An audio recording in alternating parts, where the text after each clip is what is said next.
Husband! Wife! I have to say something. Do you? I have to apologize. Yeah, you do. I fucked us all up. Well, here's what happened. I babysit for my best friend. Yeah. And their baby got sick and gave it to me. Yeah. And so I had fever and headache and sniffles and sinus stuff, and it was horrible. And even just reading made my head hurt, so I just slept for a day and a half instead of being alive. Right. So I couldn't. So here we are. So I put our whole schedule for the weekend off. Yeah. So here it is, Sunday night, we're recording this, and sorry. Yeah. All right. Well, let's go ahead and get into it. Okay, sorry. All right. Sorry. Sorry.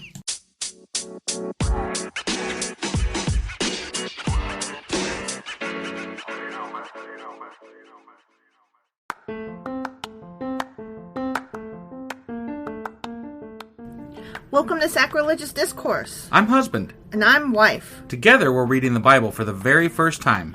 We grew up without religion and wanted to know what all the fuss was about. Well, what have we learned so far? That God is a dick, and apparently some people believe in talking donkeys. We're not trying to pass ourselves off as experts. Nope, we're just reading the Bible for the first time and giving our first take reaction. If you'd like to join us in this venture, you might consider starting at episode 1. Otherwise, jump in wherever you like. All right, let's go read the Bible. Yeah, let's get to it.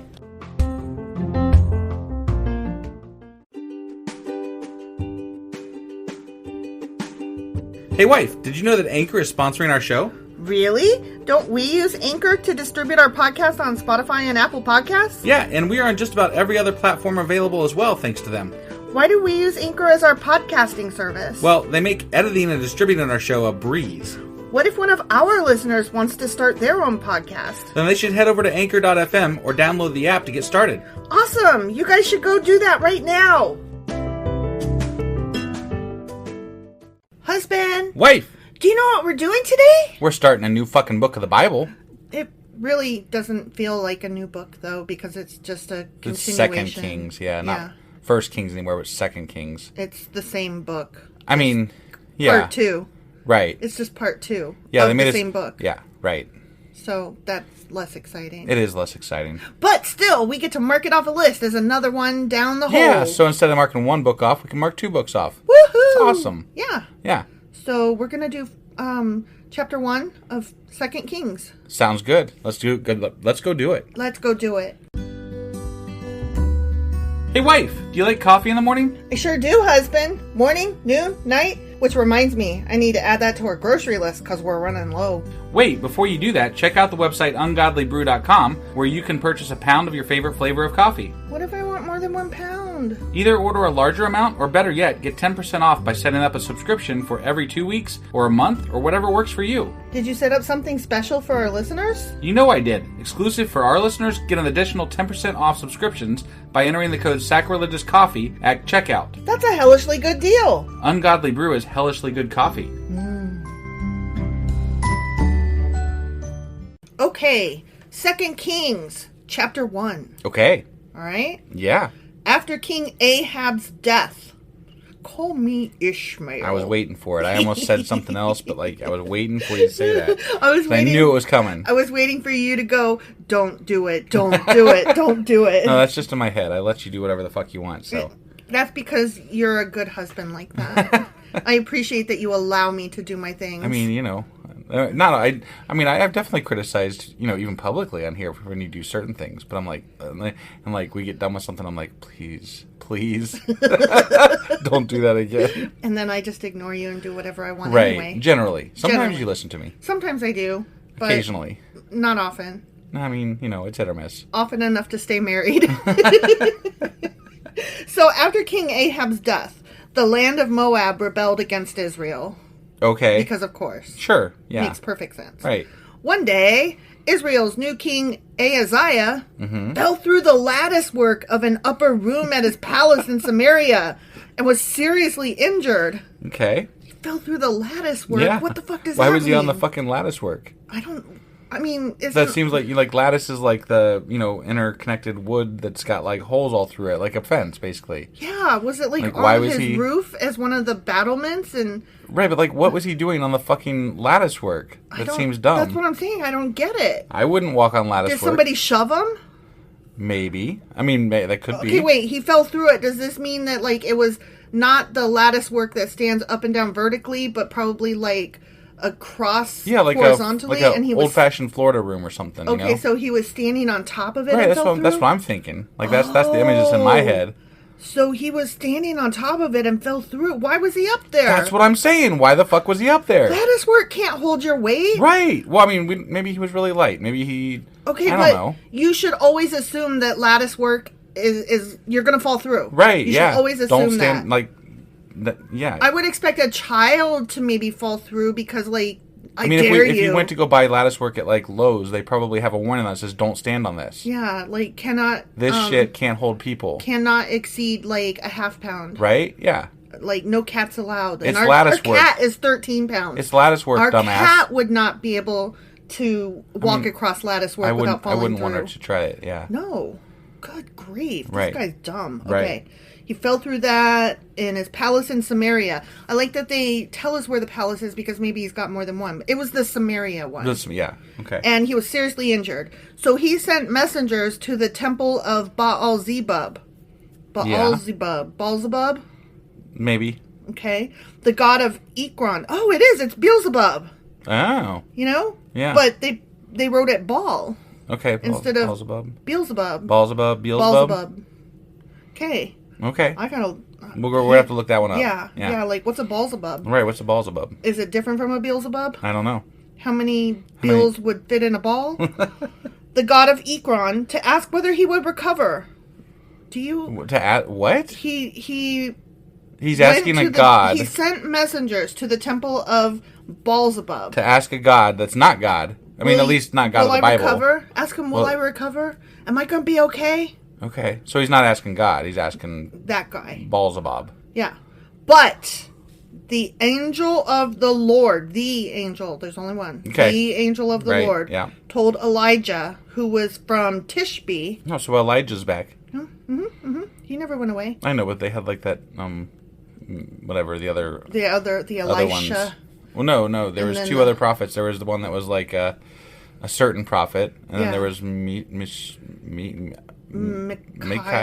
That sounds right. Yeah. I don't know. So but he's back now. He's back. Elijah's back now. Yeah, and so the angel of the Lord told him, go and confront the messengers of the king of Samaria and ask them, is there no God in Israel? Why are you going to Beelzebub, the god of Ekron? Yeah. To ask whether the king will recover. The fuck? Now, before, this is what the Lord says.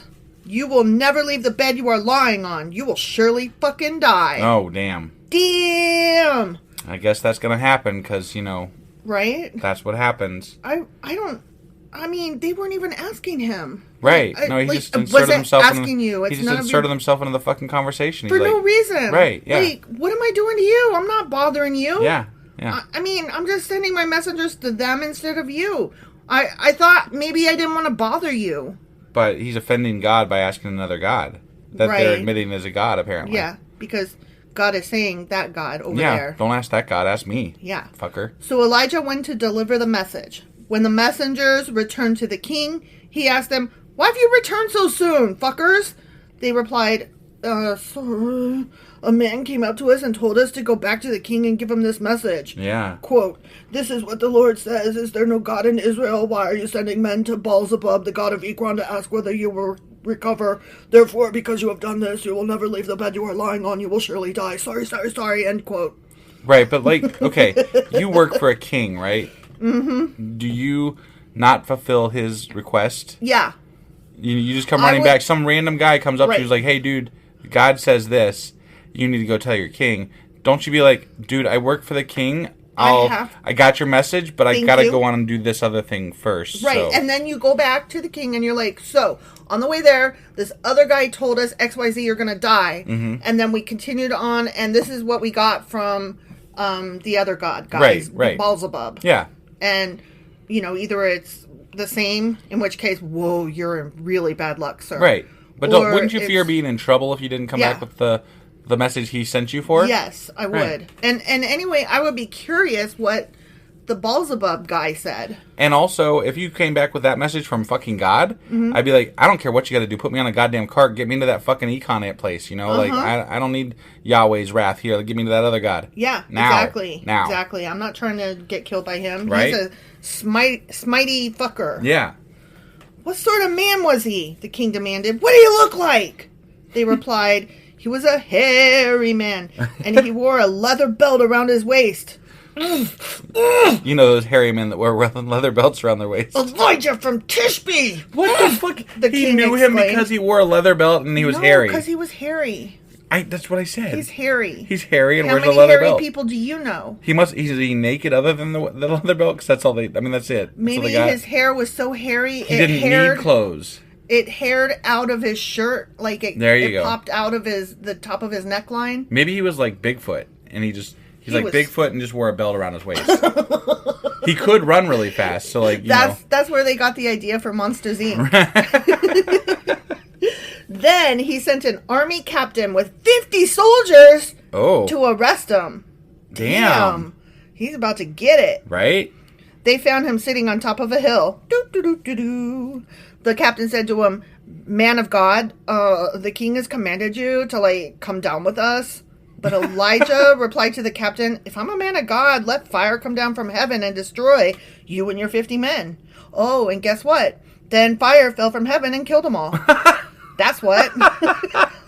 How you like them apples? So the king sent another captain with 50 men. See, why can't, when I asked, theists for proof, why can't something like that happen? Like, if I'm not a man of God, let da-da-da-da-da happen, and then God does it, and then you're like, shit, man. Okay, fair enough. Good enough. I think I might examine this differently now. Right. I mean, you do something like that in front of me, I'm going to be like, oh, fuck. I will re-examine my premise. Fire's falling from the sky, and you just ask for it to happen? Something's up. Either you are a pyrotechnic.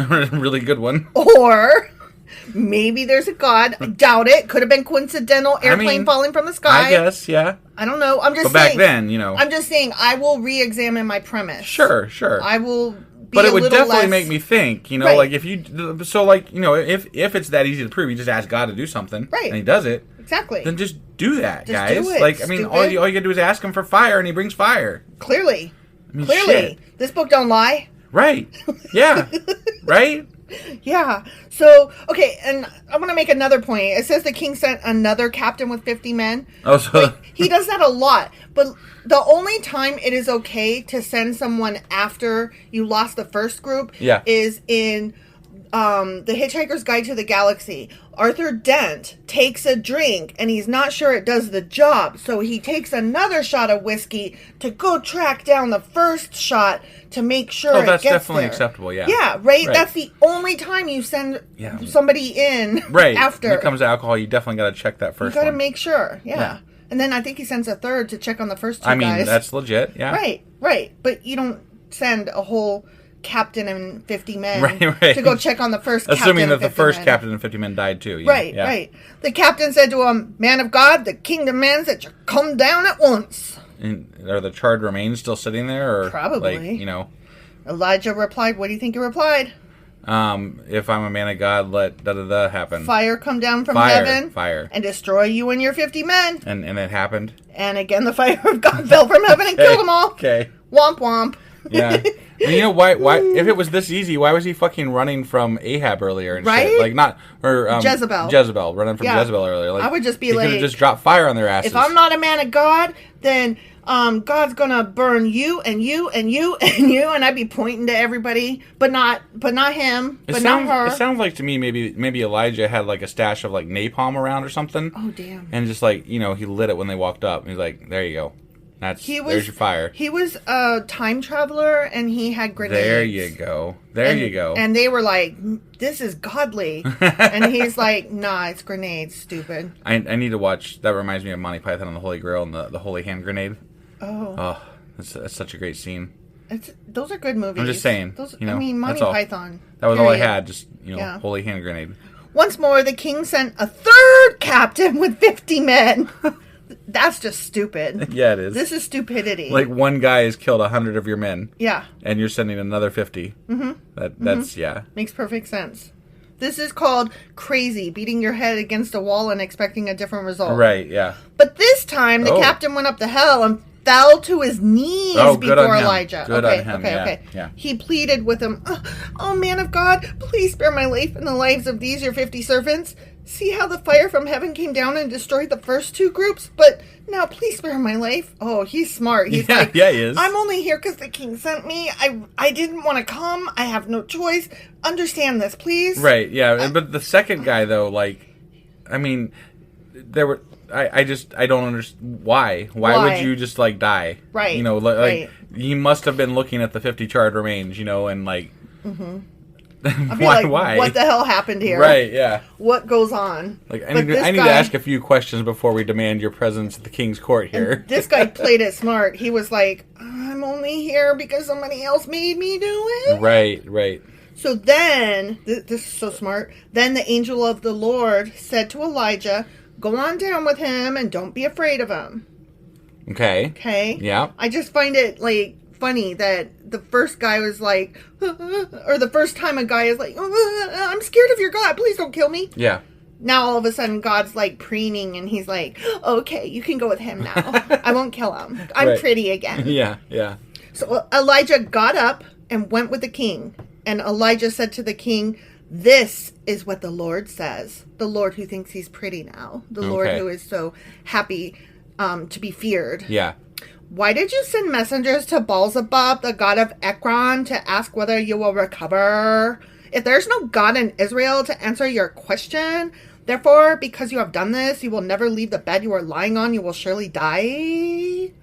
So Ahaziah Is that died. how it was said there? Okay. So Ahaziah died.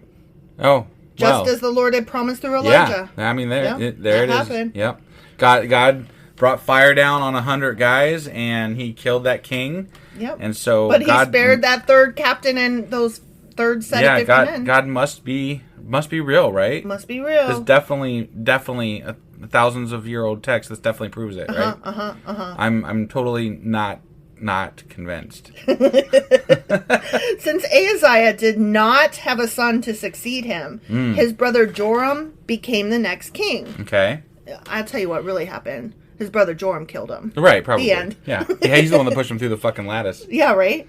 This took place in the 2nd year of the reign of Jehoram, son of Jehoshaphat, king of Judah.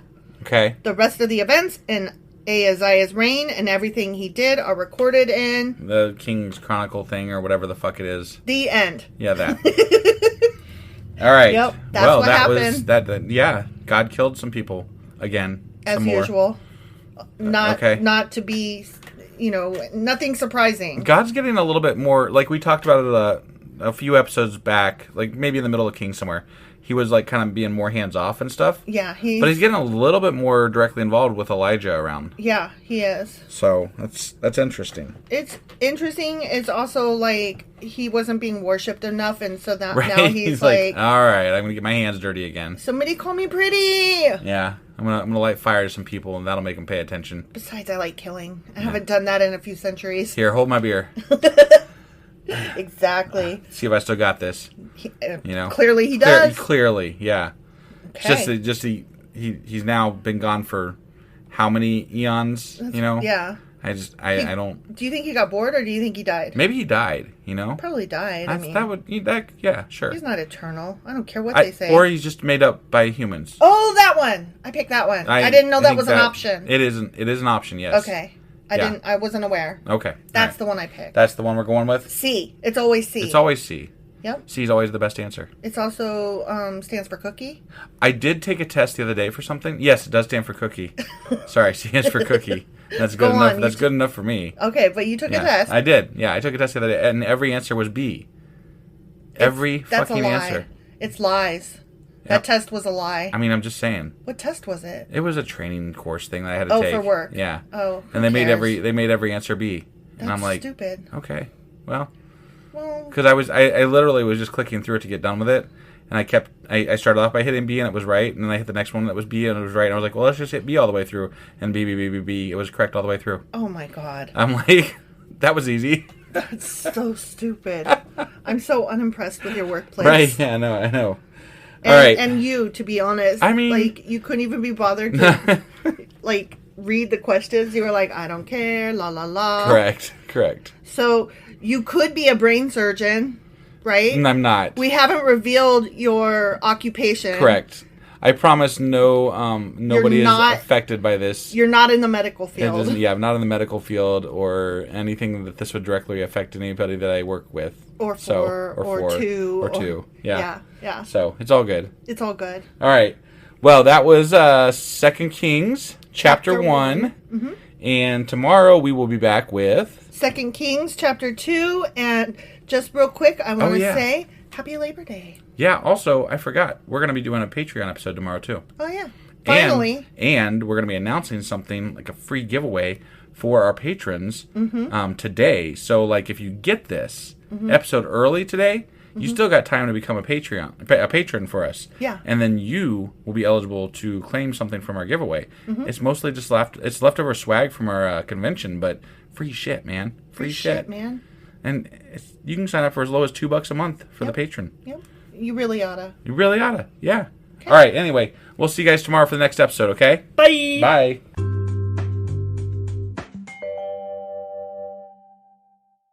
Husband. Wife. Do you remember what happened yesterday? Some dude fell through lattice work or, maybe got pushed. We don't know.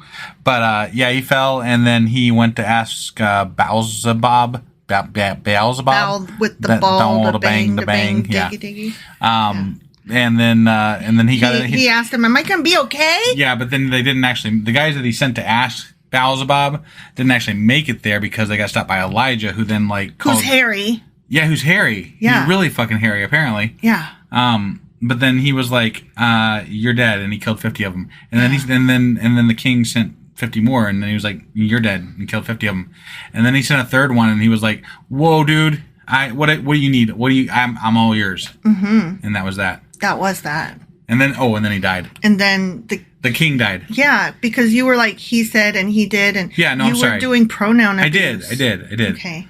But the king died. The king died. After falling through the lattice and then sending troops to Beelzebub. Who got intercepted by Elijah. The hairy man. The hairy man. Yes, that is what happened. Okay. You got it.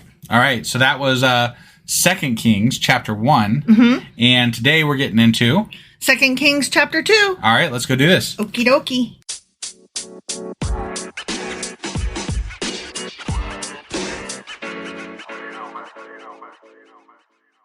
Okay, 2 Kings, chapter 2. Okay.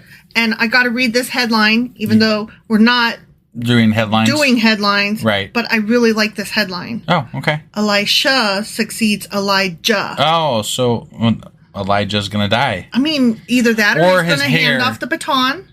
Right, or his hair overgrew his mouth so much that he couldn't speak anymore. So he's like, dude, I'm going to drown in this shit. It's just I forget which one came first, The chicken or the egg, right? You're annoying me today. Okay, so ready? I'm ready. When the Lord was about to take Elijah up to heaven in a whirlwind. In a whirlwind, huh? A fucking whirlwind. Damn. Elijah and Elisha were traveling from Gilgal. And Elijah said to Elisha, stay here, for the Lord has told me to go to Bethel. But Elijah replied, this is so confusing. As surely as the Lord lives and you yourself live, I will never leave you. So they went down together to Bethel. They're besties. Yeah. That's cute. Two boys with the same name. Right. And they're best friends. Yeah. The group of prophets from Bethel came to Elisha and asked him, do you know that the Lord is going to take your master away from you today? Why do they know that? Right? Hey, guess what? Your mentor's gonna die today. Doo-dah, doo-dah. Right? Yeah. That's weird. Of course I know, Elisha said, but be quiet about it. Okay. Does Elijah not know? I don't know. Okay. Then Elijah said to Elisha, stay here, for the Lord has told me to go to Jericho. But Elisha replied again, as surely as the Lord lives, and you yourself live, I will never leave you. Right. So they went on together to Jericho. Okay. Then the group of prophets, I think we're going to see this happen again. Okay, Ready? yeah. Then the group of prophets from Jericho came to Elisha and asked him, did you know that the Lord is going to take away your master from you today? Is it still the same day? I guess? No, they went to a different town. Oh. They're traveling. They're walking around. Okay. Now they're in Jericho. Okay. So these prophets all over the fucking place just know. Got it. Of course I know, Elijah answered, but be quiet about it. Mm-hmm. Yeah. I don't get this. What is happening? I don't know. And why do all of the prophets know? Why is Elijah saying, yes, I know, be quiet though? Like, right. What is happening? And Elijah is a prophet too, so why doesn't he know? He does know. He says, I know. Elijah does. Oh, you're right. I'm sorry. You're right. And he's the one telling him to be quiet. Yeah, I had my Elijah mixed Elijah, up. though, he's a prophet also, and so, why doesn't he know? I think he does know. Okay. I think he does know. All right. Then Elijah said to Elisha, stay here, for the Lord has told me to go to the Jordan River. Holy shit. But again, right. Elisha replied, as surely as the Lord lives, and you yourself live, I will never leave you. Right. He's singing it now. Oh, is he? Yeah. I will never leave you. So they went on together. 50 men from the group of prophets also went and watched from a distance as Elijah and Elisha stopped beside the Jordan River. Okay. Then Elijah folded his cloak together and struck the water with it. Boom! Oh. Bam! What the hell? I don't know. I made those noises out. I know, but that was cool. He struck the water with it. Right, yeah. Crash! Pow! The river divided. What? And the two of them went across on dry ground. What the fuck? I didn't know there was a second parting of water. Or, I guess technically this would be three. Mm-hmm. There was the Red Sea. There was the river. Was it the Jericho? Wait, is it the Jericho River? Wait, what are you talking about? When it was just outside of Jericho. What was the river that they crossed with the ark? I don't remember. I think what's the name of this river? This river is the Jordan. Right? Yeah, so it was the Jordan.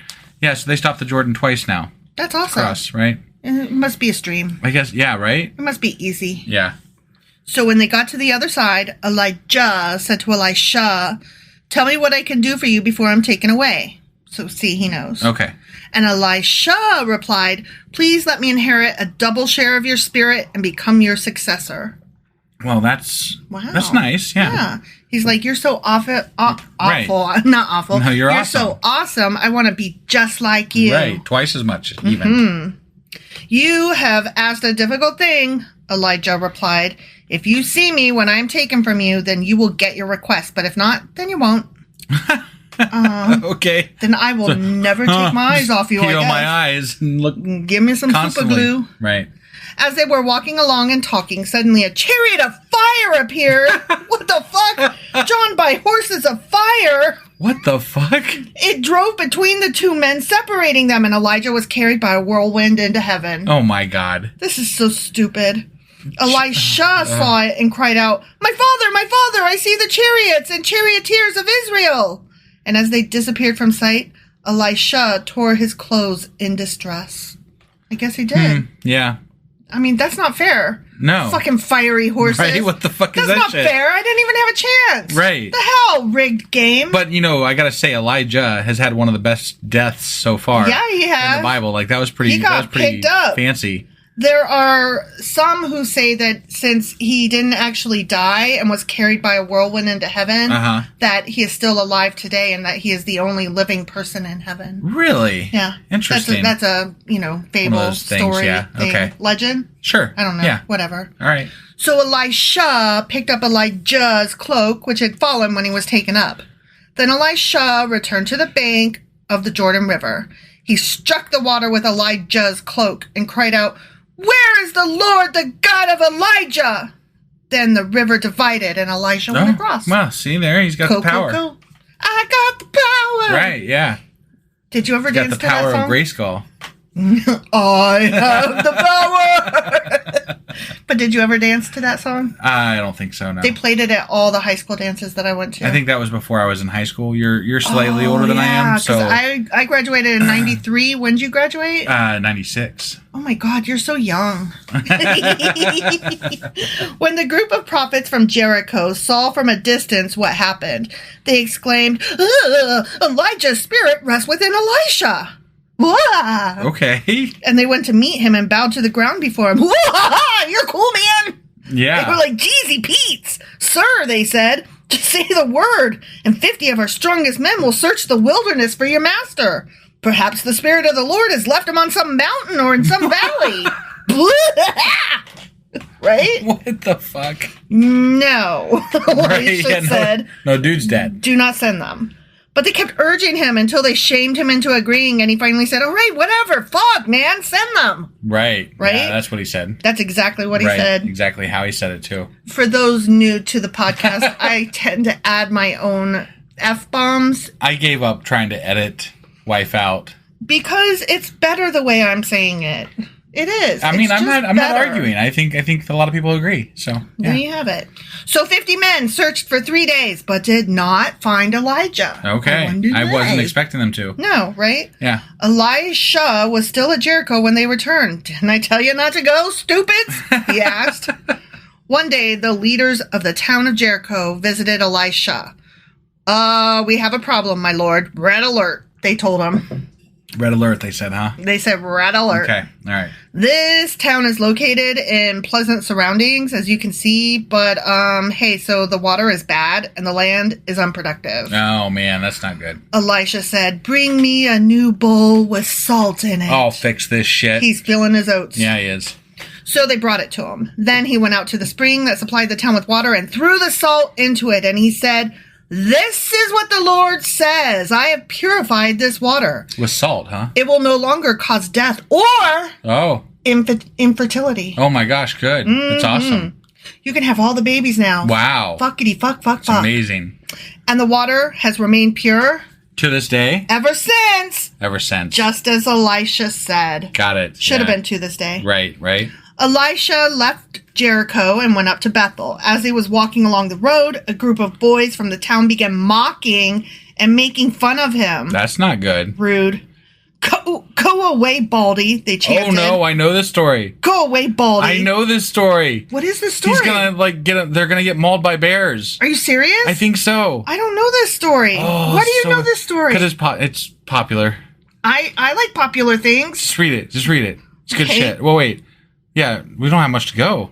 Elisha turned around and looked at them, and he cursed them in the name of the Lord. Then 2 bears came out of the woods and mauled 42 of them. What the fuck? How did you know that? Right? How did you know that? Because it pops up on social media. Twitters and whatnot? Twitters, yeah, and whatnot. From there, Elisha went to Mount Carmel and finally returned to Samaria. The end. Oh, I'm so upset. That motherfucker cursed 42 kids to die by bear. For calling them bald. For calling them bald, to die by bear. I've called you worse. Well, for that matter, you've called me worse. Right, so, right. I mean, yeah, geez. That's not a good start. That seems asshole-ish to me. They're kids. They're fucking kids. That is vindictive and shitty. Now, I'm not okay with them calling you bald. But, but there was a better way to address that than killing them. Right. That is not what you do with mean kids. Right. And yeah. And they are just pointing out something that is probably true. I'm just saying, they don't just call someone baldy because, they're not bald. They could have said, you are a hairy motherfucker. Right. Yeah, I mean, I'm just saying, that they wouldn't have just come up with that on their own. So, he's obviously got a complex about it, right? Oh, he doesn't like being bald. And so he cursed 42 kids. Was literally all of them calling him baldy or whatever, bald and whatever? I don't know. 42 fucking kids and he just stood there and watched them get mauled by a bear. Two bears. He just carried on, was like, what you gonna do? Right? It's fucking crazy. That's bad. That is not what you do. No. You don't kill kids who are calling you names. Yes. You could call them little assholes and scream, get off my lawn! Right. And shit like that. But don't wish death upon them. And don't put death upon them. And, if you're the guy that walks out with a shotgun, definitely don't shoot them. Right? That's not how that goes. Maybe be like, hey, I know your mom. She's looking for you, right? You little cunt. Yeah, but they're kids, man. They're fucking kids. And you know what? Kids suck. And I say this as the mother of 2 of them. Right. Kids suck. They're going to be rude sometimes. But you don't kill them for sucking. You just don't kill them for sucking. Right. Now, granted, my kids never called people names like that. So right, that means I am an awesome parent. Sure. Or that my kids were awesome despite my raising of them. Right. So I don't know which way you want to go. But there's a lot of kids in the world, and there's a lot of cussing kids in the world. Yeah. And there's a lot of mean kids that make fun of you in the world. Right. And you just don't kill them. Correct. That's that. All right. Well, let's go ahead and call this an episode. I guess we're gonna call it done. Yeah. I'm very dissatisfied. Bad Elijah. Okay. All right. So that was 2 Kings chapter 2. It was indeed, sir. And tomorrow we'll be back with 2 Kings chapter 3. Also, be on the lookout.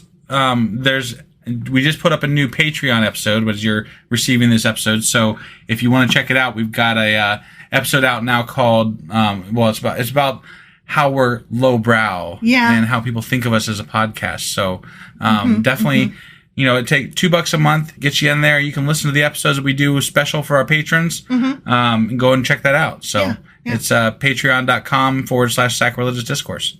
Okay. All right. We'll see you guys. Bye.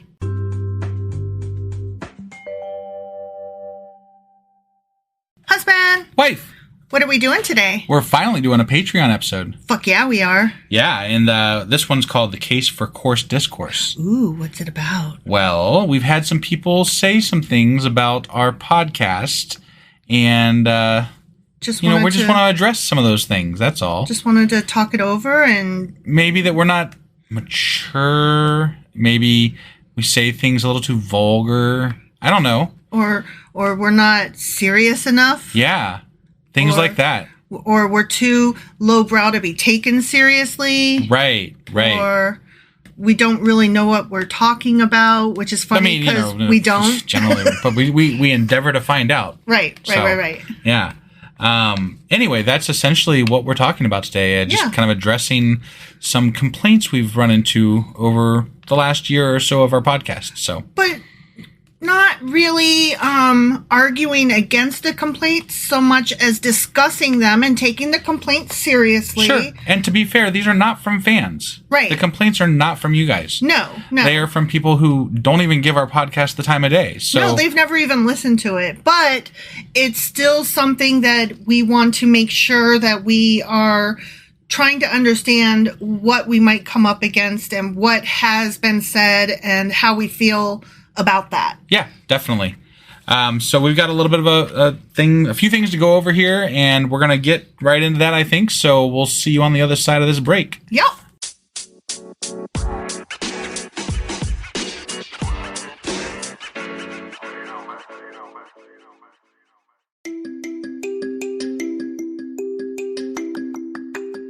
Oh no, what happened? Well, this is a special Patreon episode, actually. Which means that they need to go to Patreon and subscribe as a patron in order to listen to it. Okay, well, I guess that we are going to go do that now. Yeah, just head over to patreon.com/sacrilegious discourse, become a member for as low as $2 a month, and you'll have access to all these special things and goodies too. So, go do that. So this was just a teaser. Yeah, teaser. Okay, just Bye. checking. Okay, Bye. Bye.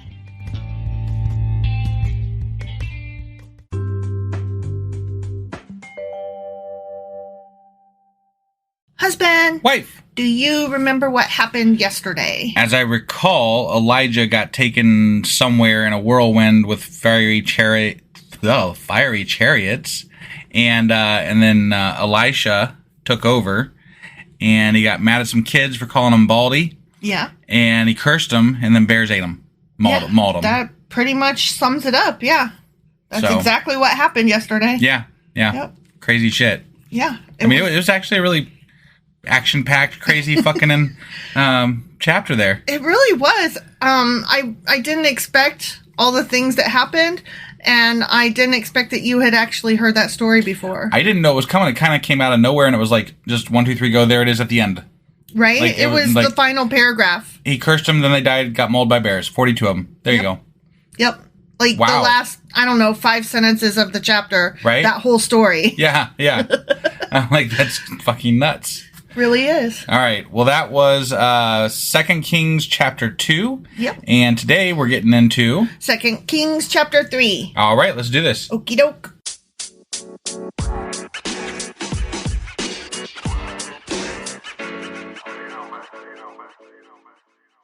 Okay, 2 Kings chapter 3. Okay. Ahab's son. Call me Ishmael. It'll never not be old. I'm like, I hear the name every time, and I'm like, oh my God, here it goes again. Here it goes, yep. Well, I can't help it. You can't help it? I can't help it. Like, you can't, it literally has to come out? If I see the name Ishmael, obviously, and if I see the name Ahab, obviously. Obviously. Okay. I can't help it. It's just the way it is. I got it. Those names are ingrained in us at a very young age. Moby Dick. That's how it is. Right. Call me Ishmael, the first line. That line. should be a t-shirt. Moby Dick. That's how it is. Moby Dick. That's how it is. I mean, I don't even love that book, okay? Right. But I'm just saying, you hear those names, you know the first line of that book, you know the names of the characters, and the ship is called the Pequod, you know? I hear you. There's things you know. I hear you. Okay. You said it. Okay. Those things are said. So Ahab's son, Joram, okay. began to rule over Israel in the 18th year of King Jehoshaphat's reign in Judah. Okay. Remember, they're telling us the overlapping. And this is right after his other son, Uzziah, or whatever the fuck his name was, died. Because he fell through the lattice. Remember? Oh, yeah. He reigned in Samaria 12 years. Okay.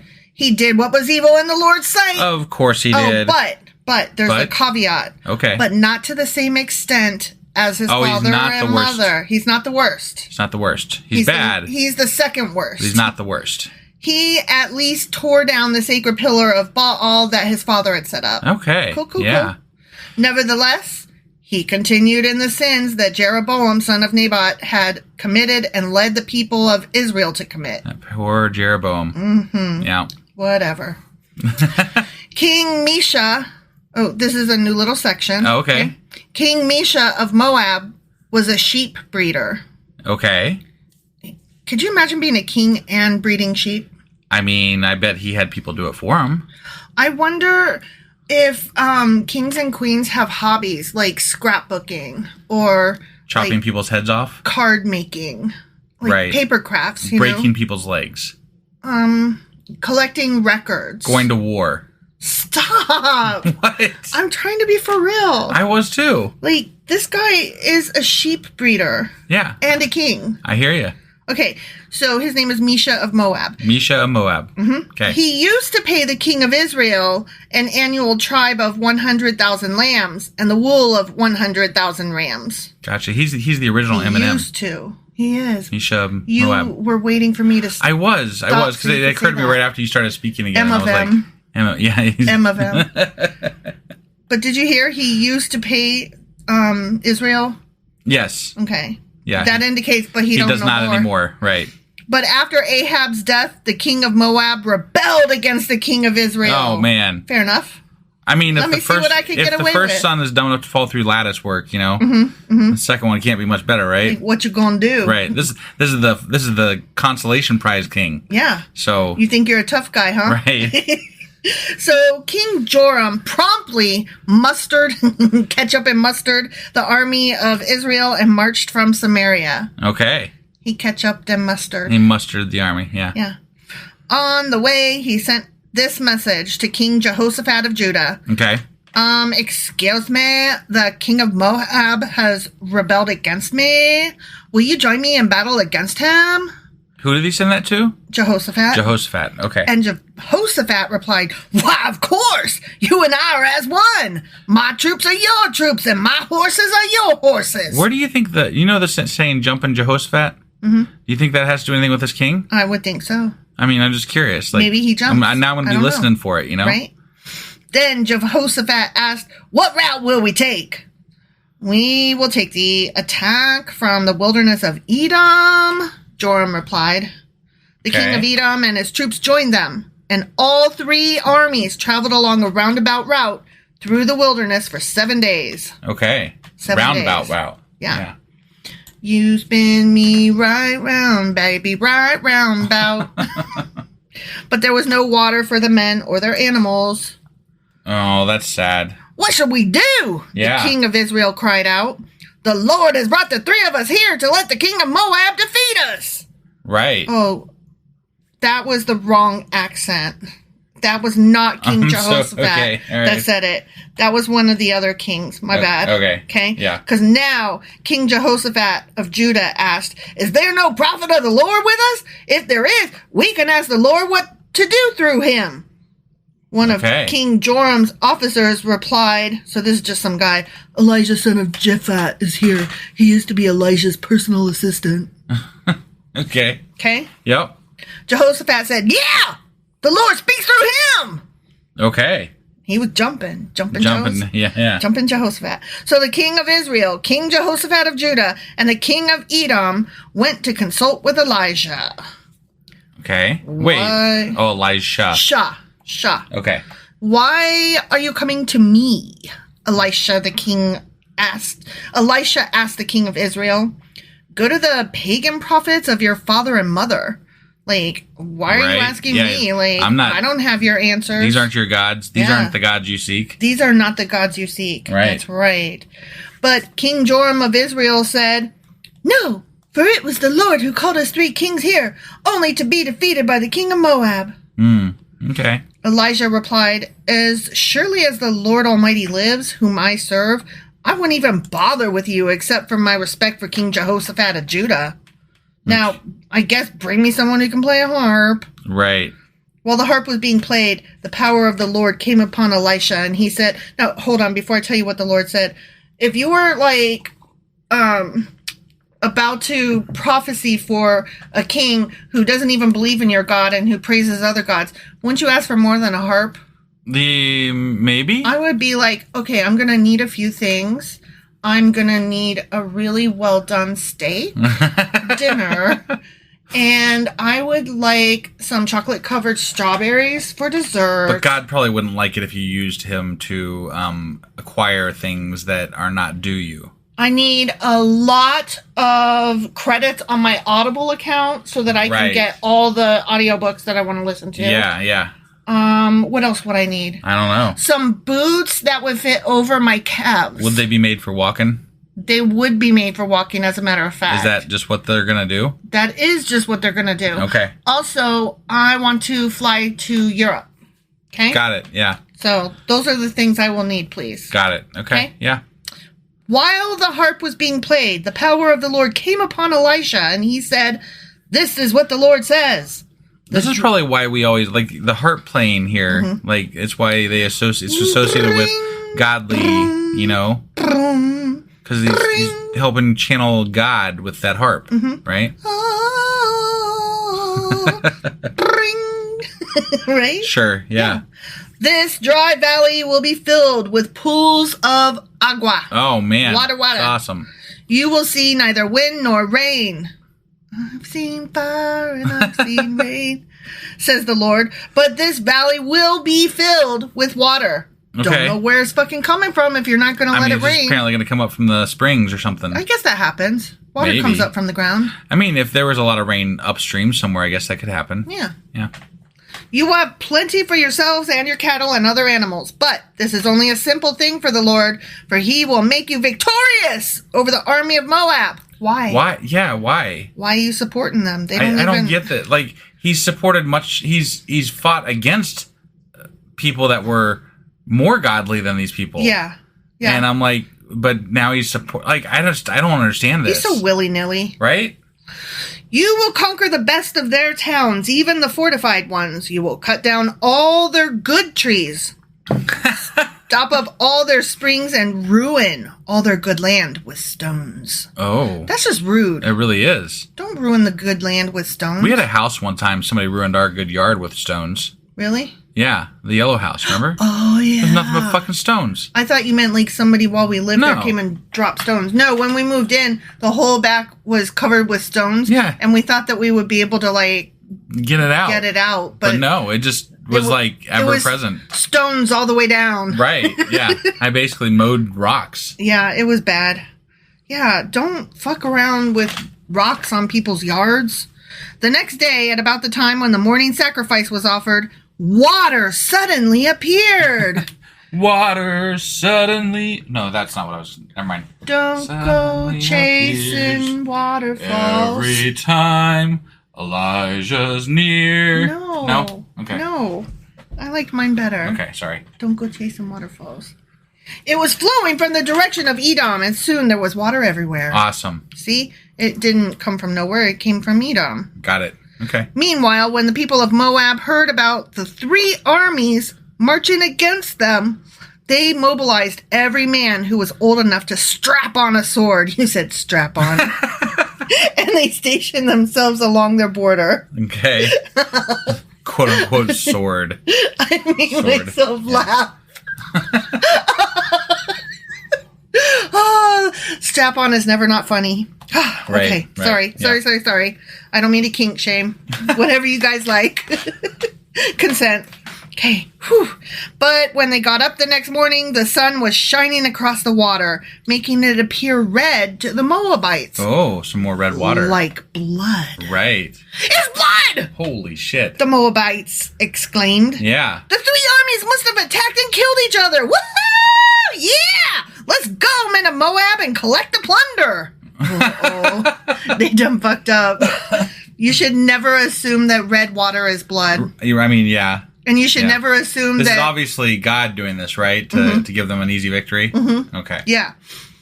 You should also never assume that red water, whether it's blood or not, came from armies that defeated each other. Right. Leaving you, like, the uncontested winner. Yeah, it could have been one massive fucking army that came up behind all of those armies and defeated them, and then they're going to defeat you.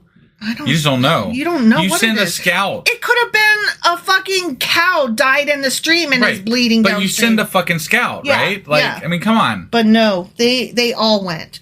When the Moabites arrived at the Israelite camp, the army of Israel rushed out and attacked them until they turned to man.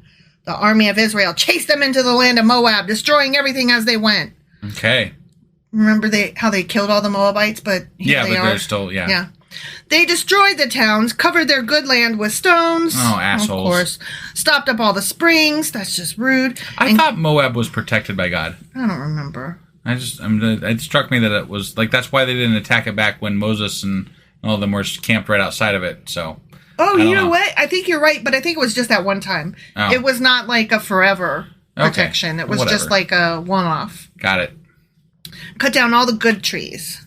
Like Becky with the good hair. Yeah. This is Moab. I'm assuming they're talking about like fruit trees and stuff. Probably. So, because remember how they're not supposed to, but that doesn't. So, like, there was a rule back in, I think it was Leviticus, where they're not supposed to cut down fruit trees during war because because they'll still bear fruit. Right. Yeah. So hopefully, I wonder if that's a contradiction. Probably. I mean, I don't know what good tree means here, but I mean, to me, and you're living in a place where food is not abundantly available to everybody, right? Fruit trees would be good trees, right? I would think so. I mean, I would classify them that way. I mean, I would, but I half the time don't know what the fuck they mean. Right. So. No, I agree. But there definitely was a rule not to cut down fruit trees. There was. You're right. Finally, only Kir-Hareseth. Yeah, that and guy. It's a city. And that city. Its stone walls were left. Okay. But men with slings surrounded and attacked it. Slings. Remember back in the day when they used to use slings? Nope. Remember when they didn't use guns because all they had was fucking slings? I don't see how... Okay, you're shooting over a wall, right? Mm-hmm. Like, I can see how straight on a sling would be handy, right? Mm-hmm. But, like, if you're aiming up, the rocks are going to be coming down in an arch, and it's not going to be as effective if you shot them straight on. Right. So, like, to me, and I think that they've said they have arrows back then. Yeah. I think. Yeah. So why wouldn't you be using arrows? Because they're going to go up and then they still pierce when they come down. I have no idea. Sling seems pretty ineffective to me. It seems pretty... Catapults, now that would work, because, catapults shoot boulders and shit, but... Would you want to be in the catapult and get catapulted over no. and then just arrive with your sword in hand and be all murdery? No. When the king of Moab saw that he was losing the battle, he led 700 of his swordsmen in a desperate attempt to break through the enemy lines near the king of Edom, but they failed. Mm. Then the king of Moab took his oldest son, who would have been the next king, and sacrificed him as a burnt offering on the wall. What the fuck? What the fuck? This is Moab, right? Yes. Oh wow. What? I'm what? I don't have an answer here. He was losing, so he was like, "Sorry, son. Yeah, I got him. You gotta die. Sacrifice you." Right. Okay. Yeah. It's just a thing we do. I guess. So there was great anger against Israel. I'm stuttering. I'm just so aghast. Right. Okay. So there was great anger against Israel, and the Israelites withdrew and returned to their own land. The end. Wait. What? What? I'm flabbergasted. The Israelites were fighting the Moabites, right? Is that am I correct in that? Yes. So the guy sacrificed his son and they just retreat away? Because there's anger at the Israelites. Yeah. I'm thoroughly confused. I'm like, you're the one that killed your kid. Why are you mad at me? Right. I don't. Sorry, I was winning the war. But what does it matter if they're mad or not? They were winning. Right. So what is going I don't understand what's going on here. I don't understand either. That obviously the Moabite guy was trying to invoke some god to help him, right? Right. And then apparently it worked. I don't know. That's what it seems like. I think this is one thing we need to write down and look up on our Q&A, because I agree. I don't understand what just happened there. I don't either. It doesn't make any goddamn sense. Yeah, and I feel like we've missed something. We often do. And I'll admit I was a little off today. I don't know. I just felt a little off today. Well, I was yawning a lot. I was trying really hard not to yawn. And it just keeps being yawnish. Right, know? Yeah. I can't help it. It's late. It's been a long week, It's only Wednesday. Has it been a long week? It has. No, it's just the weekend was long and we're old. We don't recover. Right. We don't bounce back. Yeah. We are Bumbles and Bumbles bounce, but we don't bounce anymore. Right. We lost our bounce. Sorry, guys. Yeah. So we're gonna have to look shit up because we missed something. We clearly missed something. I don't understand. Or we didn't, and the Bible's just really confusing. I'm gonna put my money on that one if we're being honest. Right. Okay. Well, at least we have something for the Q&A. Well, we had something already. It was the we got something else for the Q&A. Beelzebub and Ballsabub. Right. Yeah. All right. Well, that was 2 Kings chapter 3. Yep. And tomorrow we'll be back with 2 Kings chapter 4. We'll see you guys tomorrow. Okay, bye.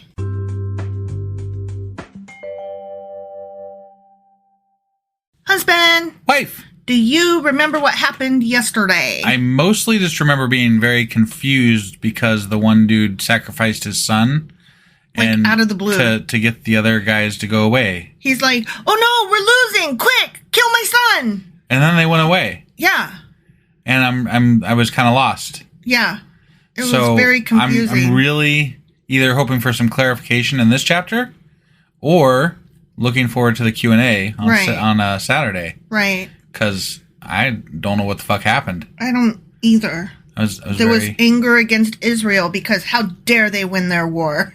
But they didn't. They went away. Right. So what happened? They were winning, and then the Moab guy, king, sacrificed his son. Yeah, I know. And so then everybody was like, "Shame on you, Israel!"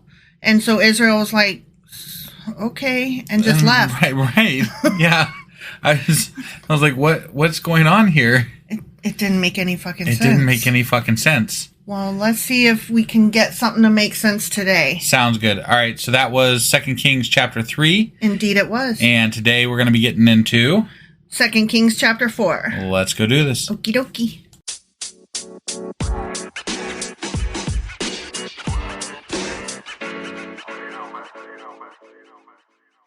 Okay, 2 Kings chapter 4. Okay.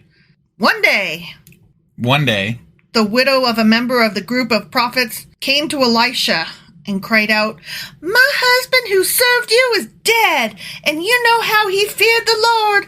But now a creditor has come, threatening to take my 2 sons as slaves." Those damn creditors always wanting my sons as slaves. Right? The fuck? "What can I do to help you?" Elisha asked. Ban slavery? "Tell me, what do you have in the house?" "Nothing at all, except a flask of olive oil." Oh, shit. Sorry, I did it wrong. Okay. He says, "Tell me, what do you have in the house?" And then she says, "Nothing at all except a flask of olive oil." Oh, is this going to be one of those, endless flasks of olive oil or something? Probably.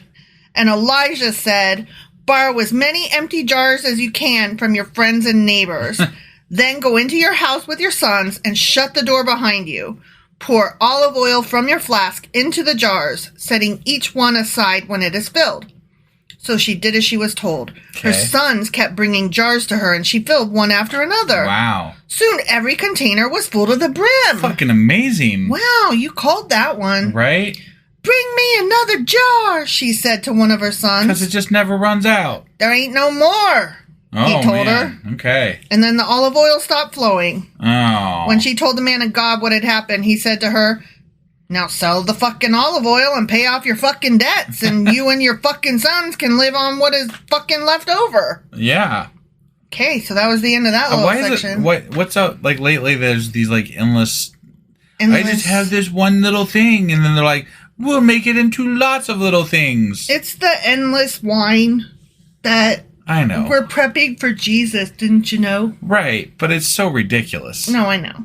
If you have fucking nothing, you have fucking nothing. Yeah. And God is not this isn't fucking Avengers and fucking what's his face? Doctor Strange is not refilling Thor's beer glass. It's not happening. His Stein, yeah. Yeah. No, I totally agree with you. It's ridiculous and silly, but it's supposed to be showing that God is allowing Elisha to perform miracles. And besides, how many other people are fucking... There's slaves right now. Mm-hmm. God let all these other people be slaves. Right. What's special about these people? I guess they served Elisha. Well, she went to him. Yeah, no, I know. And she was like, "Knock, knock, knock. Hello, please help me." So you have to ask... You got to go find a prophet. A human prophet. Yeah. Who you have a good relationship with to excuse you from being slaves. Yeah. Instead of God just coming down and being like, "Let's not do slavery." Right, at all.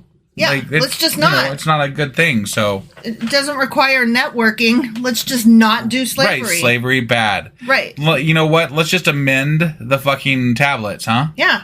I'm God, I can do that. Yeah, God could change his own rules. Yeah, he can do whatever the fuck he wants. He's God. Yeah. I mean, hypothetically. Right. Just saying. Well, okay, so that was that section, and we're moving on to another little section now. Okay? Yeah.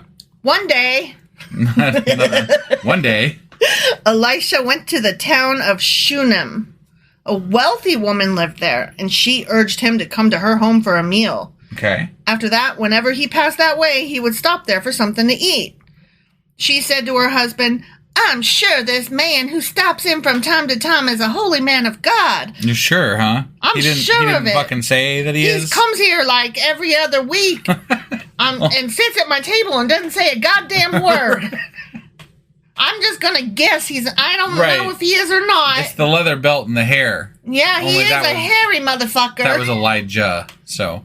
But maybe it's like a thing with prophets, you know? Well, maybe they're all hairy with leather belts. I bet he is hairy with a leather belt. You think? Yeah. "Let's build a small room for him on the roof." I hope they have battlements up there. You know. "And furnish it with a bed, a table, a chair, and a lamp." Okay. "Then he will have a place to stay whenever he comes by." That's so nice of them, you know? You know what? I always build an extra room for the guy who stops by to have dinner at my house and doesn't tell me what his occupation is. Right, yeah, that happens all the time. Mm-hmm, yeah. Mm-hmm. One day, Elisha returned to Shunem, and he went up to this upper room to rest. He said to his servant Gehazi, "Tell the woman from Shunem I want to speak to her." Oh, he's going to speak now. Mm-hmm. He hasn't told her anything about him, but Now he's going to speak to her. Get her ass up here. He just needed a room first. Yeah. Okay. When she appeared, Elijah said to Gehazi, tell her, we appreciate the kind concern you have shown us. What can we do for you? Can we put in a good word for you to the king or to the commander of the army? No, she replied. My family takes good care of me. Later, Elisha asked Gehazi, what can we do for her? Yeah, what can you do for her? Gehazi replied, she doesn't have a son and her husband is an old man. Oh. Call her back again, Elijah told him. When the woman returned, Elijah said to her as she stood in the doorway, next year at this time, you will be holding a son in your arms. Maybe she doesn't want... Did you ask her? No, right? Does she want one? Maybe she doesn't want kids, which is fine. Yeah. You're allowed to not want kids in this world. Right. Jesus. Yeah. My kids don't want kids. But they just assumed. They're like, oh, she doesn't have a son. She needs one. Obviously. She's a walking incubator. Right. That's what she's made for. Yeah. She doesn't get a choice in the fucking matter. Right? No, my lord, she cried. Oh, man of God, don't deceive me and get my hopes up like that. Mm-hmm. 'Cause she really is just a walking incubator. Okay. I'm nothing but a vagina with hands. But and now I've got that image in my head. But sure enough, the woman soon became pregnant. And at that time the following year, she had a son, just as Elijah had said. That's just so nice. I'm so glad it was a boy. Was it a boy? It was a boy? It literally said she had a son. Oh, I'm sorry. I'm tired. And you're so busy being a smartass. Yeah, I was busy being a smartass for sure. Mm-hmm. One day, when her child was older, he went out to help his father, who was working with the harvesters. Mm-hmm. Suddenly, he cried out, my head hurts! My head hurts! His father said to one of the servants, carry him home to his mother. So the servant took him home, and his mother laid him on her lap. But around noontime, he died. What the fuck? That is a fucking migraine. Jesus, that escalated quickly. What the hell? I did not know that was coming. Sorry, guys.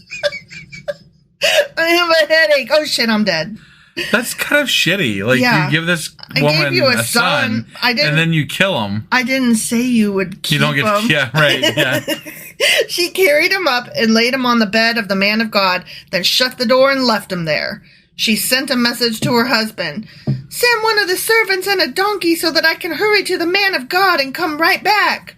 Are they going to resurrect this fucking kid? I bet they resurrect this fucking kid. You think so? I bet they do.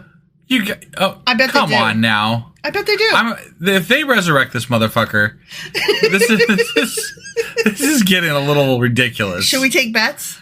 No. You don't want to take that bet? No. Why go today? He asked. It is neither a new moon festival nor a Sabbath. I have an idea why you go today. I mean, there's a dead body in your house. You don't let a dead body just lie about until the next full moon. I think why I'm guessing they're resurrecting this kid because they just aren't reacting like the way they should. No. They're not like, tearing their clothes and, right. Whatever. This is their only son, right? Yeah. No, it's like, no, go get the holy man. He'll fix it. He'll fix it, yeah. It's fine. Right. It's fine. Kids die all the time. He's only kind of dead. Right. Not all the way. Nearly headless Nick. Nearly. But she said, it will be all right. See, they're taken for granted. I know. I kind of hope he doesn't run. Well, I mean, whatever. So she saddled up the donkey and said to the servant, hurry, don't slow down unless I tell you to. Yeah. As she approached the man of God at Mount Carmel, Elisha saw her in the distance. He said to Gehazi, look, the woman from Shunem is coming. Yeah. Run out to meet her and ask her, is everything all right with you, your husband, and your child? Yes, the woman told Gehazi. No. Everything is fine. Correct. Right? My fucking son is dead. What the hell? Why did she tell the servant it's I don't all know. good? This is stupid. I don't understand the story. But when she came to the man of God at the mountain, she fell to the ground before him and caught hold of his feet. Gehazi began to push her away, but the man of God said, leave her alone. She's obviously deeply fucking trouble, but the Lord has not told me what it is. Okay. Why does the Lord... What does the Lord give a shit about this kid? This one kid. Why? I don't understand this story at all. Right. Then she said, did I ask you for a son, my Lord? And didn't I say, don't deceive me and get my hopes up? I mean, you had a son. Yeah. Did you mean that would live until old age? Right, That wasn't part of the deal. Right. Then Elijah said to Gehazi, "Get ready to travel. Take my staff and go. Don't talk to anyone along the way. Go quickly and lay the staff on the child's face." What the fuck? But the boy's mother said, "As surely as the Lord lives and you yourself live, I won't go home unless you go with me." Okay. I mean, she's okay. I mean, what? You believe in magic, but only kind of magic. Right. Only if he comes with you magic. I guess. He's like, "My stick is magic. Can't you just take my stick?" Right. It's fine. It'll what be the fine. fuck? I mean, was his stick literally just going to resurrect the kid? I guess. He was supposed to That's one hell of a stick. He was supposed to put the stick on the kid's face. I don't see sticks like that laying around these days. No. So Elisha returned with her. Gehazi hurried on ahead and laid the staff on the child's face. Okay. See? Yeah. But nothing happened. Of course, yeah. They needed Elisha there, you know? It's a good thing he went with her. He's probably going to like hover over him like Elijah did with that other kid, you know? Right? Yeah. Yeah. Wasn't it Elijah that did that? I forget. Somebody who yeah, I'm pretty sure it was Elijah. I think so. Yeah, he did the last resurrection. Yeah. These Elijah people. They're always bringing people back from the dead. Yeah. Sorry, I'm yawning. It's late at night. It is. There was no sign of life. None. He returned to meet Elisha and told him, "My dude, the child is fucking dead." When Elijah arrived, the child was indeed fucking dead. Yeah. Lying there on the prophet's bed. He went in alone and shut the door behind him and prayed to the Lord. I mean, we can assume that's what he did because we weren't there after he shut the door. Right, yeah. He may have done something else for all we know. Right, yeah. I mean, why would you shut Whatever. the door? I mean, weird. He's got to talk to the Lord, you know? You can't have company? I mean, I bet he desecrated that body. That's nasty. Jesus Christ. That's just horrible. Then he lay down on the child's body. He's doing exactly what Elijah did. Placing his mouth on the child's mouth. What the fuck? His eyes on the child's eyes. And his hands on the child's hands. his hands. Oh, as he stretched out on him. This just doesn't sound right. The child's body began to grow warm again. Okay. If you were dead, right, and then you came back to life, and there is some man just laying on you, when you be, get the fuck off me! Yeah. Elijah got up, walked back and forth across the room once, and then stretched himself out again on the child. Okay. What? This doesn't feel right. I mean, apparently this is the way you resurrect people. This time according to the Bible, anyway. This time the boy sneezed 7 times and opened his eyes. Wow. Huh. Then Elisha summoned Gehazi. "Call the child's mother," he said. And when she came in, Elijah said, "Here, take your fucking son." She fell at his feet You're adding a lot of ad-lib here. I'm a little annoyed, quite frankly. Okay. Because she just gets her child to come back to life, huh? Right. It's pretty... It's hateful. Because I have a friend whose child died. And it's just fucking hateful is what it is. Yeah. You know, if this is a thing that could happen, why isn't it happening? Right. So, yeah, I'm a little fucking peeved. And they make it seem like it's just like, easy peasy, right? What? Like, some kid died, I'm just going to go resurrect him. I mean, she thought it was she was just like, what? I'm just going to go talk to the holy man. It'll be fine. They don't even really have to do anything special towards God. Like, Elijah had to go in there and, like, pray or something. This guy just was like... there's nothing else special about it. They're just like, let's resurrect him. Doopy-doopy-doo. Lay a stick on his face. I'll spread out, put my mouth on his mouth. We're good. Yeah, that's gross. She fell at his feet and bowed before him, overwhelmed with gratitude. Then she took her son in her arms and carried him downstairs. Okay. Mm-hmm. So, that was that section. Now we've got another section. Okay. Yep. So now we've had another resurrection. Mm-hmm. Another fucking resurrection. Yeah, we've had 2 now, right? Yeah. Okay. God just recently started resurrecting people. Yeah, that wasn't a thing. I don't know what's going on, but he's like, I'm bored. Let's resurrect a couple kids. It was just this one little time period. These editors felt like it was very important. Apparently, to make some magic big. Right. Elisha now returned to Gilgal, and there was a famine in the land. Oh, no. They're always having a famine. Yeah. One day, as the group of prophets was seated before him, he said to a servant, "Put a large pot on the fire and make some stew for the rest of the group." One of the young men went out into the field to gather herbs and came back with a pocket full of wild gourds. A pocket full of shells. Pocket full of wild gourds, huh? Okay. Rally round the family with a pocket full of shells. What? What is I feel like you're a little slap happy tonight, you know? No, but what song is that from? Pocket full of shells from Rage Against the Machine. Oh, okay, yeah. Yeah. That's the one. Right. Well, I just thought it was funny. Yeah. Anytime I hear something about pockets, what's in your pocket, your go-to, huh? It's obviously a pocket full of shells. Right. Obviously. Right. Only I didn't really understand the song when I first heard it, and so I literally thought he had like seashells in his pocket. What? He's got a pocket full of shells. Yeah, that's... And snails and yeah. I'm a dum-dum, whatever. He shredded them, the pocket full of gourds. Yes, those. Sorry, it's been a while since I know, yeah. Sorry. Okay. And put them into the pot without realizing they were poisonous. Oh, shit. Oh, this can't go good. No. Oh, poison, what you gonna do? Some of the stew was served to the men, but after they had eaten a bite or two, they cried out, "Man of God! There's poison in this fucking stew!" So they would not eat it. Well, yeah, I mean, if there's poison in it, you don't eat it. Elijah said, "Eep! My bad. Bring me some flour." Cool. What, is he gonna, like, purify the poison away? Then he threw it into the pot and said, "Nah, it's all right. Go ahead and eat." And then they... What? And then it did not harm them. Okay. He didn't even, like, pray over it. He just threw some flour in? It's magic flour. Fuck that. It's fucking bullshit. It touched his stick. Oh, my God. He stirred it with his magic stick. Oh. Okay, ready? I'm ready. One day,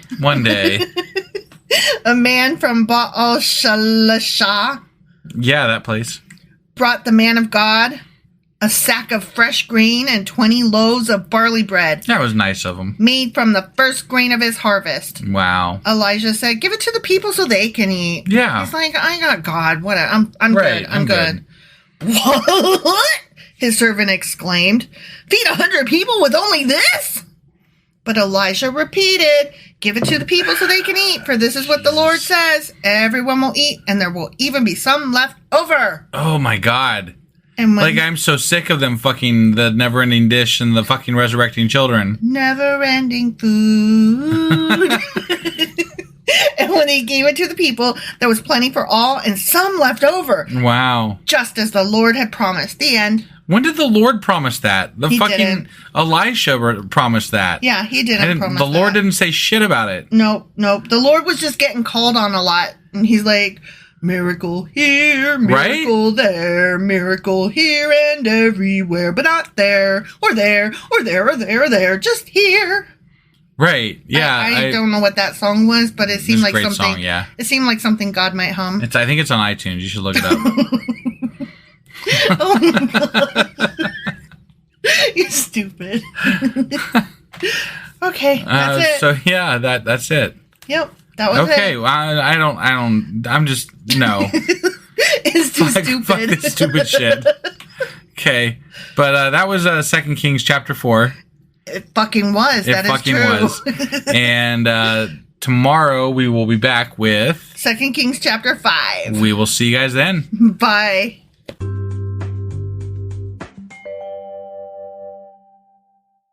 Husband. Wife. Do you remember what happened yesterday? I remember that there was a second resurrection.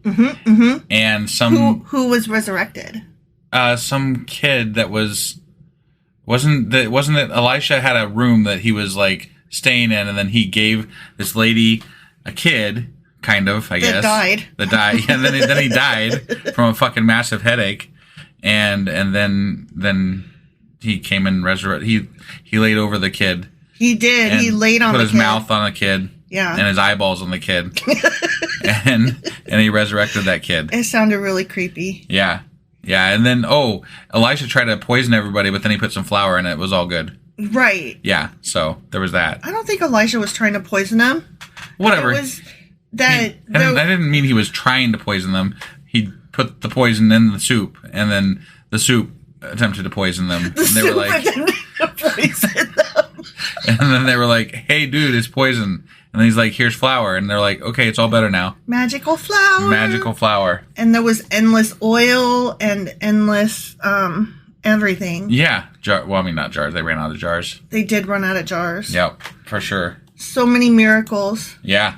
You would think Elijah was Jesus or something. So that was 2 Kings chapter 4. It was. And today we're going to be reading 2 Kings chapter 5. All right, let's go do this. Okie dokie. Hey, wife, do you like coffee in the morning? I sure do, husband. Morning, noon, night. Which reminds me, I need to add that to our grocery list because we're running low. Wait, before you do that, check out the website ungodlybrew.com where you can purchase a pound of your favorite flavor of coffee. What if I want more than 1 pound? Either order a larger amount or better yet, get 10% off by setting up a subscription for every 2 weeks or a month or whatever works for you. Did you set up something special for our listeners? You know I did. Exclusive for our listeners, get an additional 10% off subscriptions by entering the code SACRILEGIOUSCOFFEE at checkout. That's a hellishly good deal. Ungodly Brew is hellishly good coffee. Okay, 2 Kings chapter 5. Okay. Here we are on a Friday. Yeah. Okay, I think there's going to be more miracles coming. Is that what you think? Yeah, based on the headline, I think that there's going to be more miracles. The king of Aram, okay? Yep, the king of Aram. Had great admiration for Naaman, that guy. Naaman, the commander of his army, because through him, the Lord had given Aram great victories. Well, that was nice of the Lord. And it was nice of Aram to recognize his captain. Yeah. Captain, my captain. Right. But though Naaman was a mighty warrior, he suffered from leprosy. Oh, well, he's supposed to not be... He's not. He's supposed to be quarantined, He's supposed to be away. Especially if this is Lord's stuff going on. Yeah. And Lord's giving... That's unclean. That's against the Lord's rules. That's unclean. Like, did you read Leviticus even? Right? Jesus. Do you even Bible? Right? At this time, Aramean raiders had invaded the land of Israel, and among their captives was a young girl who had been given to Naaman's wife as a maid. You know, the way you just drive around and you just pick up people. That one's yours. Yeah.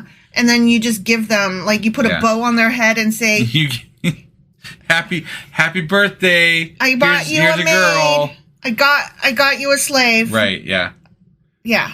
One day, the girl said to her mistress, "Sigh, I wish my master would go to see the prophet in Samaria. He would heal him of his leprosy." Yeah. Or they could, quarantine him like in Leviticus. I'm just saying, this is not okay. There's like leprosy camps and stuff. Mm-hmm. At least there used to be. Well, there were. Is it not such a big deal anymore? I don't know. Okay. So Naaman told the king what the young girl from Israel had said. "Go and visit the prophet," the king of Aram told him. "I will send a letter of introduction for you to take to the king of Israel." Okay. So Naaman started out carrying as gifts 750 pounds of silver, 150 pounds of gold, and 10 sets of clothing. Damn, that's a lot of fucking that's a lot. Please take away my leprosy. Lama lama ding dong. You must have been pretty fucking rich. 10 sets of clothing. Right? I don't even have 10 sets of clothing. Just kidding. The letter to the king of Israel said, "With this letter, I present my servant Naaman. I want you to heal him of his leprosy." Okay. When the king of Israel read the letter, he tore his clothes in dismay and said, "This man sends me a leper to heal? Am I a god that I can give life and take it away? I can see that he's just trying to pick a fight with me." What? This literally just made no sense. Right? Yeah. Wow. Like, what? You have all these prophets, including Elijah. He also sent a fucking shit ton of silver and gold. Mm-hmm. Like, I thought that should clear up the, picking a fight thing. They are always doing that, though. This is not the first time that somebody has come bearing gifts and been accused of warfare. Right, that's true. It's bullshit. Yeah. But when Elisha, the man of God, heard that the king of Israel had torn his clothes in dismay, he sent this message to him. "Why you so mad, bro?" Is that what he sent? He said, "Why you so upset?" Oh, okay. Yeah. "Send Naaman to me, stupid head, and he will learn that there is a true prophet here in Israel. Unlike you, fuckface." Right. Right. So Naaman went with his horses and chariots and waited at the door of Elisha's house. Want to take bets on whether or not he gets healed of leprosy? I bet he gets healed of leprosy. I think he's going to get healed of leprosy. Pretty sure that's going to happen. Okay. But Elijah sent a messenger out to him with this message. Okay. Go and wash yourself 7 times. Maybe that's all it takes to cure leprosy. In the Jordan River. Then your skin will be restored and you will be healed of your leprosy. This isn't a fucking miracle. This is just bathing. So wait, when you say wash 7 times, does that mean like you have to walk into the water and then walk out and be like 1? Yeah, I guess. Or does it mean you could stay in the water and you could be like, I scrubbed, that was 1, and then No, I'm like, thinking. I think you gotta do it 7 times. So, but what do you consider a bath, though? Do you walk in and then walk out? Or do you have to walk in and scrub? You gotta dry off first, you know? You gotta dry off and then get back in. Oh, you gotta dry off? Yeah. Why do you think that? Like, what makes you think that? Well, because otherwise it would only be 1 really long time. Really? Yeah. Even if you walk out and then walk back in? Well, you can't. You still got water dripping from you, so yeah. Just only counts as 1. I guess it's like if you go to the pool, even if you get out of the pool, you're still like pooling, right? Mm-hmm. You're doing the pool that day. Right. Okay, all right. But Naaman became angry and stalked away. Dude, I thought he would certainly come out and meet me, he said. I expected him to wave his hand over the leprosy and call on the name of the Lord as God and heal me. Yeah, that would be so much cooler. Aren't the rivers of Damascus, the Abana, and the Farpar? What? Farpar. Yeah. Better than any of the rivers in Israel? Why shouldn't I wash in them and be healed? Fuh, man. Yeah, there's so many better rivers than that one. The Jordan, jeez. Yeah. He's stupid. I mean, has he not heard of all the miracles? I guess not. Yeah. So Naaman turned and went away in rage. Didn't even try it, huh? Didn't even try it. Well, that sounds stupid to me. Like, okay, let me ask you this. If you got cancer, say, that would be like today's horrible thing, right? Yeah. And you went to doctors and they all tried to cure you, but it wasn't happening. So you're like on your deathbed or whatever. And then somebody's like, okay, I know this sounds hooky, but I've been to this spiritual healer who made my whatever disease go away. Yeah. Wouldn't you just be like... Fuck yeah, you just go along. Right? Like this, what do you got to lose? This sounds stupid, but I don't mind being stupid. I've got a disease. Right. Right? Right. I'll try. I don't care. Exactly. But his officers tried to reason with him, and said, sir, if the prophet had told you to do something very difficult, wouldn't you have done it?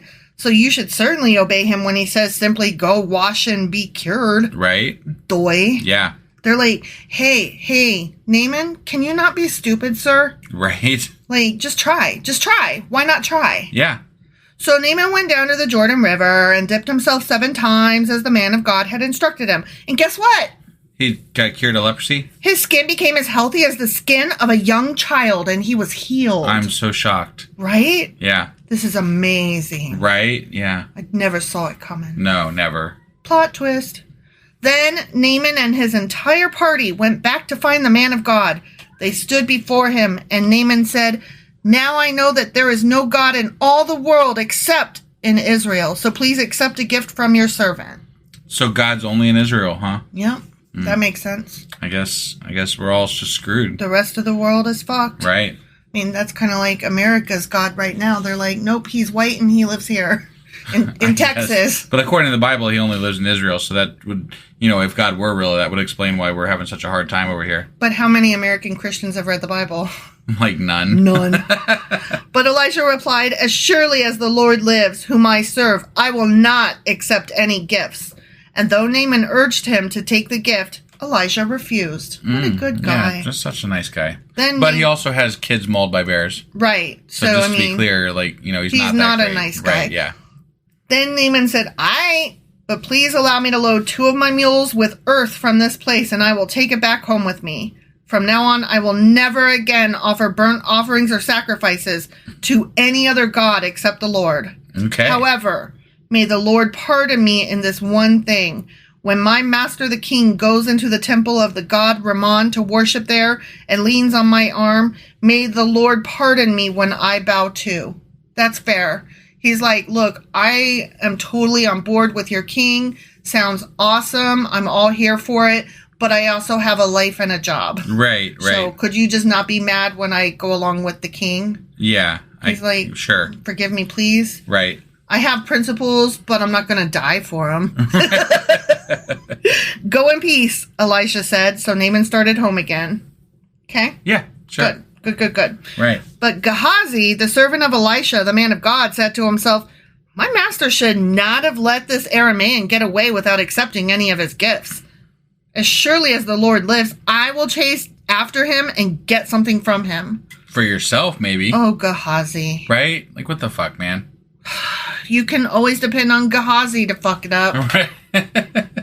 So Gehazi set off after Naaman. When Naaman saw Gehazi running after him, he climbed down from his chariot and went to meet him.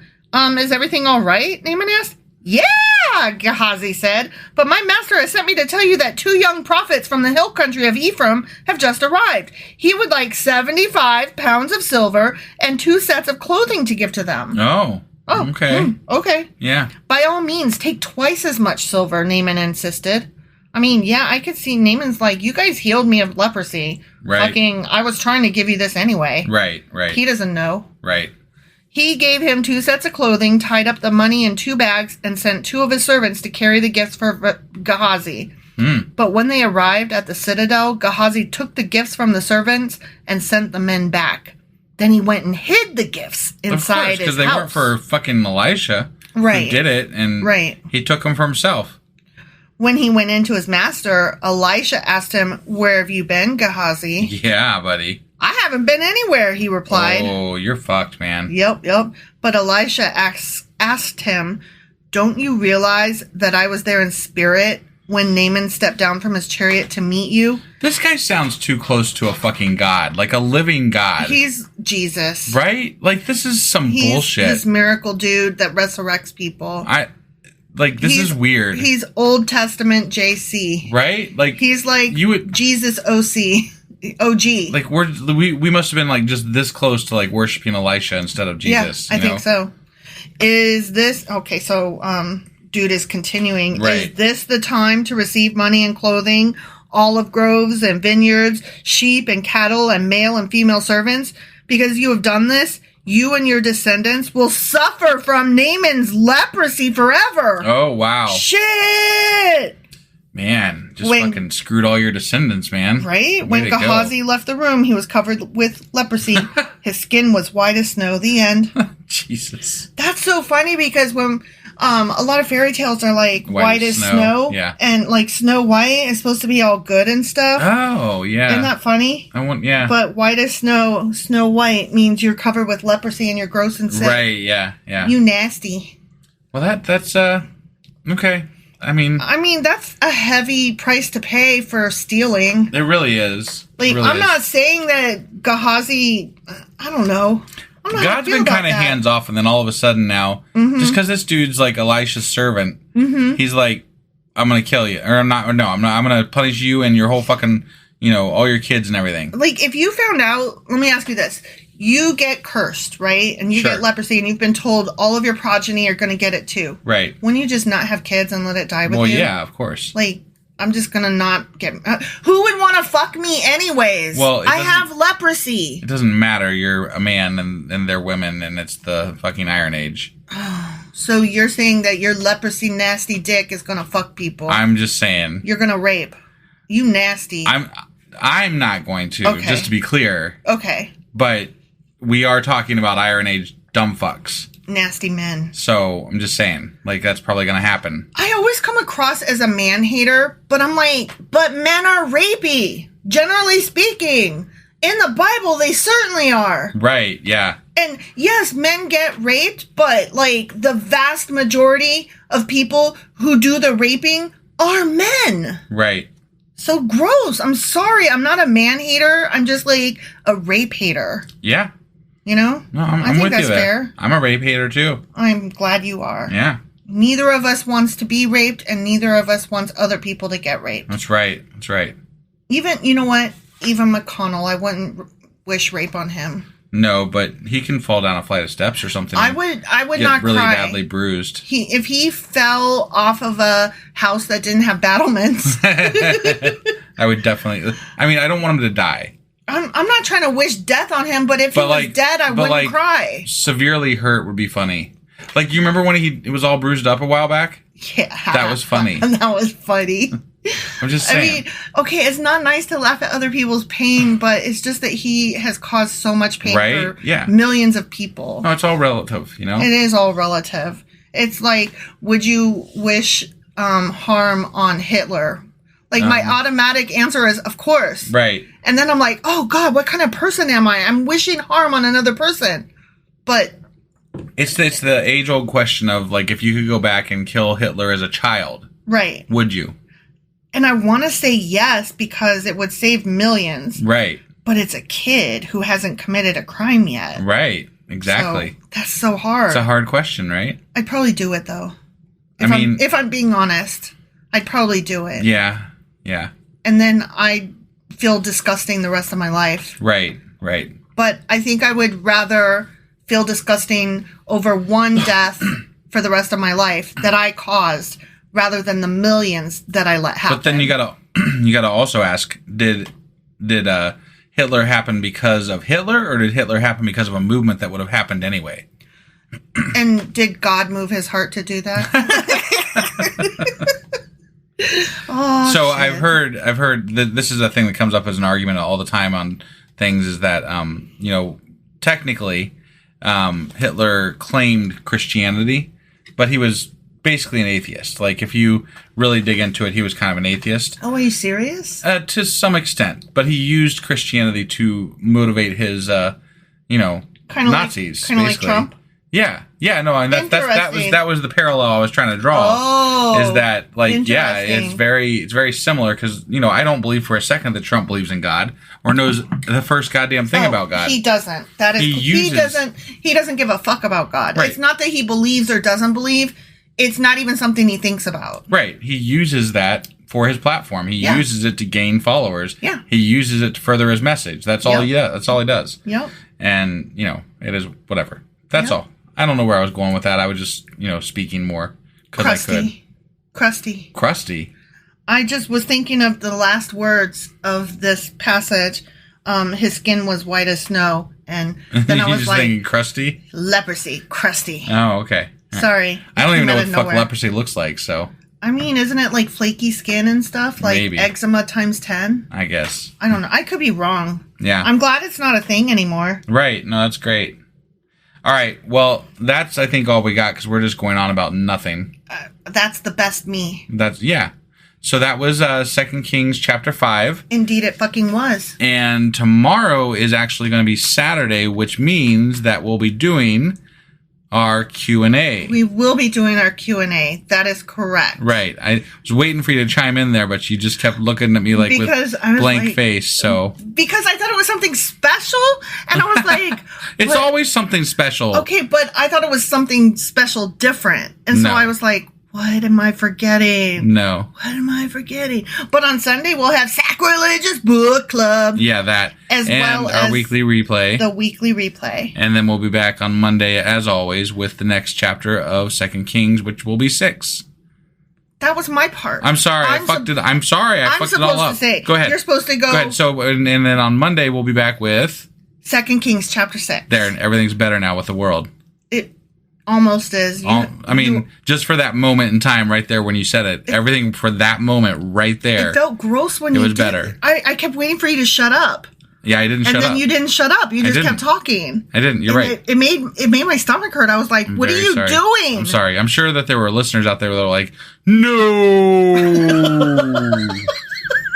I mean, I was. Right, yeah. Okay. All right. Let's get out of here. Yeah. All right. Bye, everybody. Bye.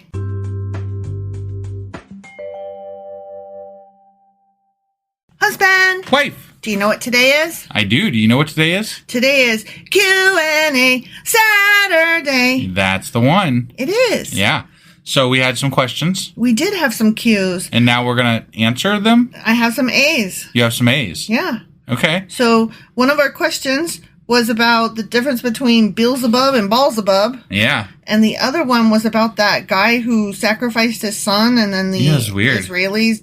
I said Israelis. Yeah, no. That is not correct. Israelites. The Israelites. I apologize. That was so wrong. Yeah. The Israelites were like, oh, sorry you're mad at me and I'm winning. Bye. Right. And we were like, what? That's weird. Yeah. Yeah.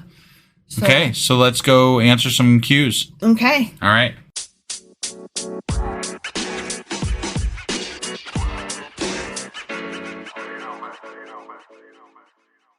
Okay, so about Beelzebub and Baalzebub. Beelzebub and Baalzebub.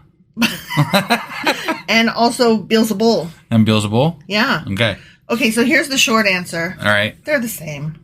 Got it. Okay. Yeah. You want a little bit more details on that, I suppose. Sure, let's do it. Okay, so Beelzebub and Baalzebub are the same, and they are associated with the Canaanite god Baal. Okay. Yep. And then Beelzebul is another one that we see somewhere. At some point. Down the road. And that is derived from a Philistine god. Oh, interesting. Okay? And Beelzebul is also the same name as Satan. Okay. Got it. Beelzebul is? Yeah.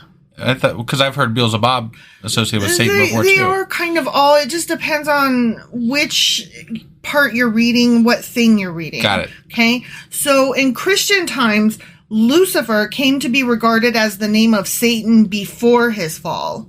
Okay. So Lucifer was the angel. Got it. And then he fell, and then he became Satan. Okay. Okay. All right.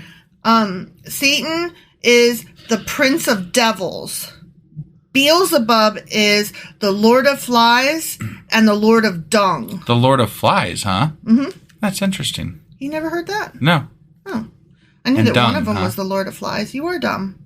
No, I said dung. I said dung. I thought you said I'm dumb. No, I did not. Well, you are, though. Oh, okay. But yes, dung like doo-doo. Got it. Okay? Yeah. And then Lucifer, of course, is the fallen angel of light, or the light bearer, or the morning star, or the herald of the dawn. Got it. Okay? So it sounds like even when it comes to who the fuck Lucifer, Satan, yada, yada, yada is, there's a lot of confusion even there.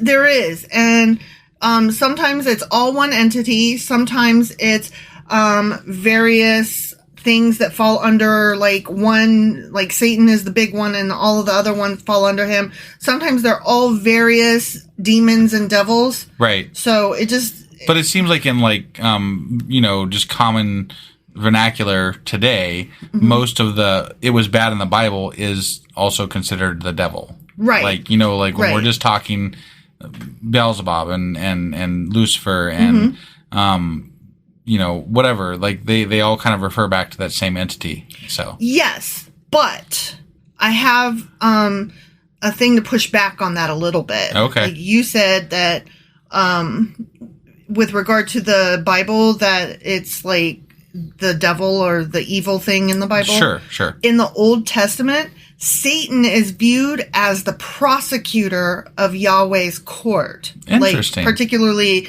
the example given was the book of Job. Okay. He's not regarded as an adversary of God, but a tool of God and as the prosecutor. Like so that arm. He only became the devil because people misread him? Yes. Yes. Okay. And then also the New Testament and Christianity onward, they had to have a bad guy. You know what I mean? Right. Like, it's not our fault when we're evil. It's the devil's fault. The devil's fault. Right. And, of course, there's the question of, but the devil is something that God made. Right. So, right. There's that argument back and forth. And that's where you get a lot of, like, current television that has a sympathetic view of the devil, or that, like the show Lucifer. Right. Shows just this humanizing and, like I said, sympathetic take on it to try to make the story a little bit more palatable. Right. I mean, the devil did go down to Georgia. He did. Right? He did it, but he lost that contest what I heard. He did, yeah. So, Satan's task in that whole not an adversary, but just a prosecutor. Yeah. His task is to roam the earth, seeking out acts or persons to be reported adversely to the king. Okay, so he's a tattletale, essentially. Yes. Okay. And his function, thus, is the opposite of that of the eyes of the Lord. So, like the angels and stuff. Yeah. Which roam the earth, strengthening all that is good. Got it. Okay. Except for that one time when they blocked Balaam's passage and then almost killed him. That was Balaam. Balaam, yeah, sorry. Yeah. He wasn't strengthening anything there. He was just ready to kill him. Yeah. So, yeah. Again, it just depends on what part of the Bible you're reading. Right. And also, God sent the people of the angels to destroy, what were the two cities? Sodom and Gomorrah. Yeah. And so they did not strengthen anything there other than, God's a dick. Well, yeah. So. One might say that they were supporting God by getting rid of evil. Sure. But I think that's a stretch. That is definitely a stretch. So through his subordinate demons, Satan can take possession of human bodies, afflicting them or making them diseased. Interesting. And that's where you get shows like what we're watching currently on Paramount is Evil. Right. And it is so good, you guys. It's actually an award-winning show. Oh, I didn't realize that. I didn't either. Yeah. I mean, there are some things that were, as far as quality, that we were Okay. But it's fun. Let's just say the acting is phenomenal, right? The acting is phenomenal. Some of the characters, like the daughters, we just are like, stop. Just stop. Yeah, the daughters are trash. We hate the daughters. We hate the way the daughters are written. The actresses are fine, and the daughters would be fine if they were written less annoying. Right. And the main character girl is not defined enough in her agnosticism and in her possession or whatever. I think that's where it lacks, is the writing has fallen a little short here and there. Yeah. Like, it's a good enough show, but, like, the writing falls short occasionally. Yeah. So. Yeah, I think that's it. But this is not a review about the show Evil. No, I just really like to talk about TV. Right. Because I watch it. Right. So, okay. And, we're talking about the devil. And so it's interesting to talk about what kind of shows that paint the devil in various lights. Right. So, in the show Lucifer, we've got the devil is this nice guy who was misunderstood, you know? And then in Evil, it's definitely this adversary and the Lord of Flies, and he is very evil. Right. So it's just interesting that this one entity can create so much storyline and diversity in personality. Well, and TV likes to write about the devil a lot more than they do about God. Well, sure. Generally speaking, I would say. Good is boring. Good is kind of boring, yeah. So, okay, that was that question. Okay. So, the next question was the three kings, Jehoshaphat, and I forget who the other two were. They joined up, and they were going to attack the Moabites. Okay. Remember? Yeah. And then the Moabite king was like, oh no, we're losing or whatever. And so he's like, I'm going to kill my son. I'm going to sacrifice him and stuff. Right? Yeah. And so we were like, wow, what? That escalated quickly. Jesus Christ. Right. So that act showed how desperate the king of Moab was following his defeat on the field. Okay. Yeah. And he did this to honor his pagan gods. Okay. And to show his own people his determination to prevent defeat. Okay. Okay. Yeah. So it was a show of strength that he did this, not desperation. Sure. Okay? I get that. And hold on, I'm not done. Okay. So when the Israelites saw this, particularly Jehoshaphat, they were like, Jesus Christ, this guy's not going to quit. Like, he just sacrificed his own fucking son to pagan gods. Right. And so they realized at that point that they could keep fighting and they could knock down a lot, but they were never going to be able to match that amount of will.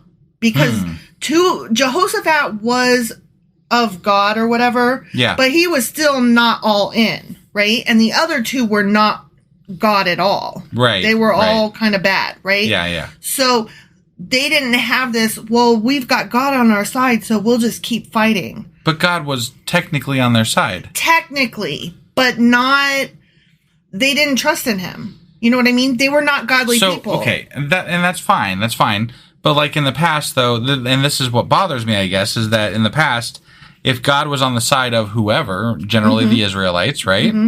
And then somebody questioned their faith by not doing what was expected of them, they would be punished. Absolutely. But here's the thing. They did not reach out and ask God for help, and they were not instructed in any way. So they weren't disobeying because they hadn't asked for help. Okay. They were just stumbling around in the dark doing their thing. Got it. So, like, essentially, God's not very much in control right now. Like, God is kind of secondary to even, like, pagan gods and stuff. Yeah. And that is a big deal. Like, even the Bible is admitting it by saying this pagan god was, this king sacrificed his son to this pagan god, and the Israelites stopped in their tracks and fucking quit fighting. Yeah. Because this God, according to what was written, this God and the possibility of it existing or whatever was more powerful than Yahweh. Because they were not fully on board with Yahweh. No, I get it. I get it. But like it's literally in the Bible that God essentially was defeated by another God. Yes and no. In a way. It was the people's lack of faith and lack of living correctly. The people were defeated by the pagans. The people's lack of faith was defeated by this other guy's absolute faith. Got it. Misplaced, but still strong.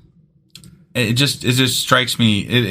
It doesn't help boost the argument for God, though. No, absolutely in any not. way whatsoever. Absolutely not. Because it's just it stinks of weakness to me. It does. It really does. Uninvolvement is weakness to me. Right.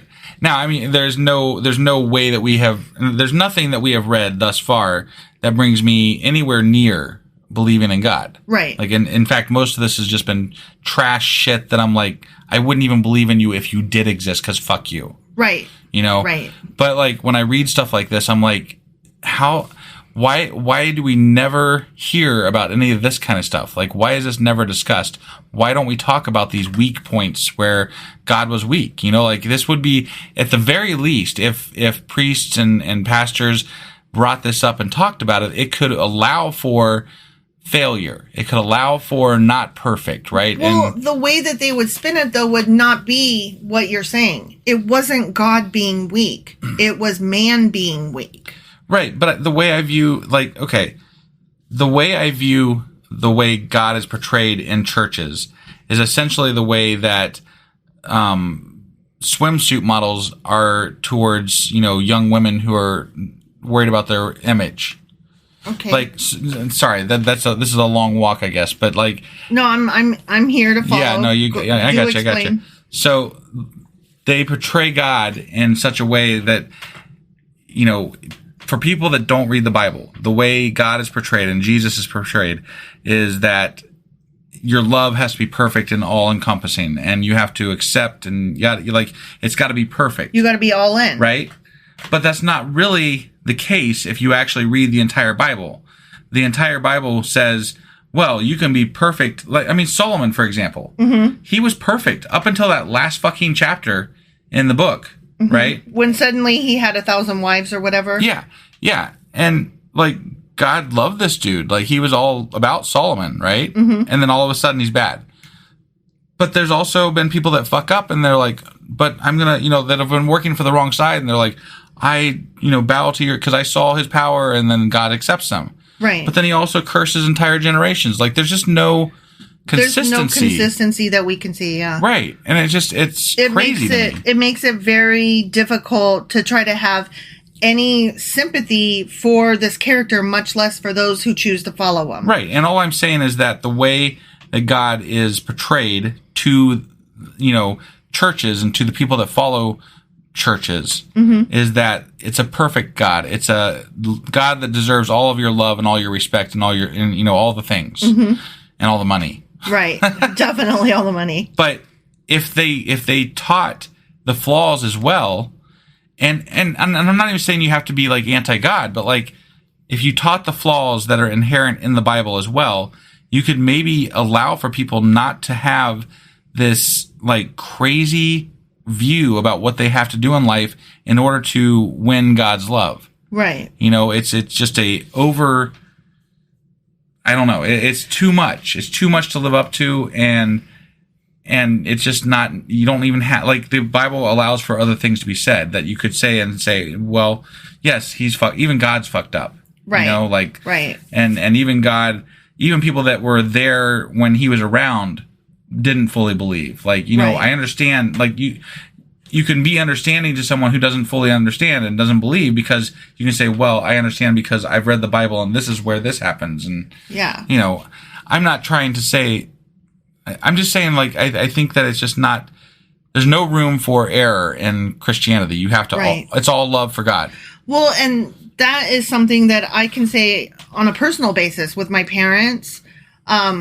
They think that, the people who are like Jesus freaks and who are really into the peace and love of Jesus and forgiveness and all that, that they're wrong, because that is a just do your best to be a good person attitude. And they're like, no, it's more than that. Right. You have to do all the God all the way. And but even they haven't read all the Bible, because clearly they're not doing all, I could, if we really wanted to, I could take your parents' actions, even just around us, and I could say, this is not godly. This is not, I guarantee you have mixed threads in your fucking shirts. Yeah. I guarantee you've done this, that, or the other. Well, the thing is their kind of Christianity, they want to say that they are living by the Old Testament rules without living by the Old Testament rules, but they also want to say that they are with Jesus and Jesus is Lord and King and blah, blah, blah, but that also Jesus is too weak. Right. You know what I mean? Yeah. They want their cake and eat it too. Yeah. And it doesn't really matter, because they're not actually the ones reading the Bible. They're reading the bits that somebody tells them to read. Sure. And then they're saying that they agree with they essentially think they've read I guarantee if we talk to your parents and ask them if they read the Bible, they would say yes. Oh, yeah. 100%. Yeah, absolutely. But I also guarantee in the same breath, they have not read the entire Bible. At least if they have, not in the straight through method. No. And not without a coach nearby. Right. I absolutely you may have agree touched with you. every section, but you haven't read the Bible. Right. No, I totally agree with you on that. So, I don't know. I just... It's very frustrating. It really is. Because we're trying to find a way to understand. We're trying to come into this story and this world and be like, okay, give me your best case, present yourself. And at this point, I feel like I'm just holding out for the New Testament, because I'm like, no, I got nothing, man. This is trash. This is crap. Yeah, definitely. So, I mean, we're having fun with this. Sure. I'm enjoying doing what we're doing, Sure. and I love learning about it, because it just, it reinforces my beliefs. It reinforces my belief that there is no God, you know? And it's just, there's no way. There's no fucking way. I agree. That's 100%. all. That's all I got. I started out agnostic, and now I'm pretty hard atheist. Yeah. I mean, that's how far I've come. So there you go. Well, it's this wonderful idea, right? You just, on the side, it's like, yeah, okay, God, sure. Well, mostly my agnosticism wasn't I allow for possibilities so much as that I'm like, well, in my personal life, it doesn't really matter one way or the other. Right. But you don't even want to be associated with this fucker, do you? No. I'm like, no, there's absolutely no God, because this God of this book is just human trash. Yeah, right. Definitely. All right. We're going on a bit here, so we're going to go ahead and cut this off, and we will be back tomorrow with Sacrilegious Book Club. That's the one. All right, we'll see you guys tomorrow for the book club and the wrap-up, and then we'll be back on Monday with 2 Kings chapter 6. See you guys. Bye.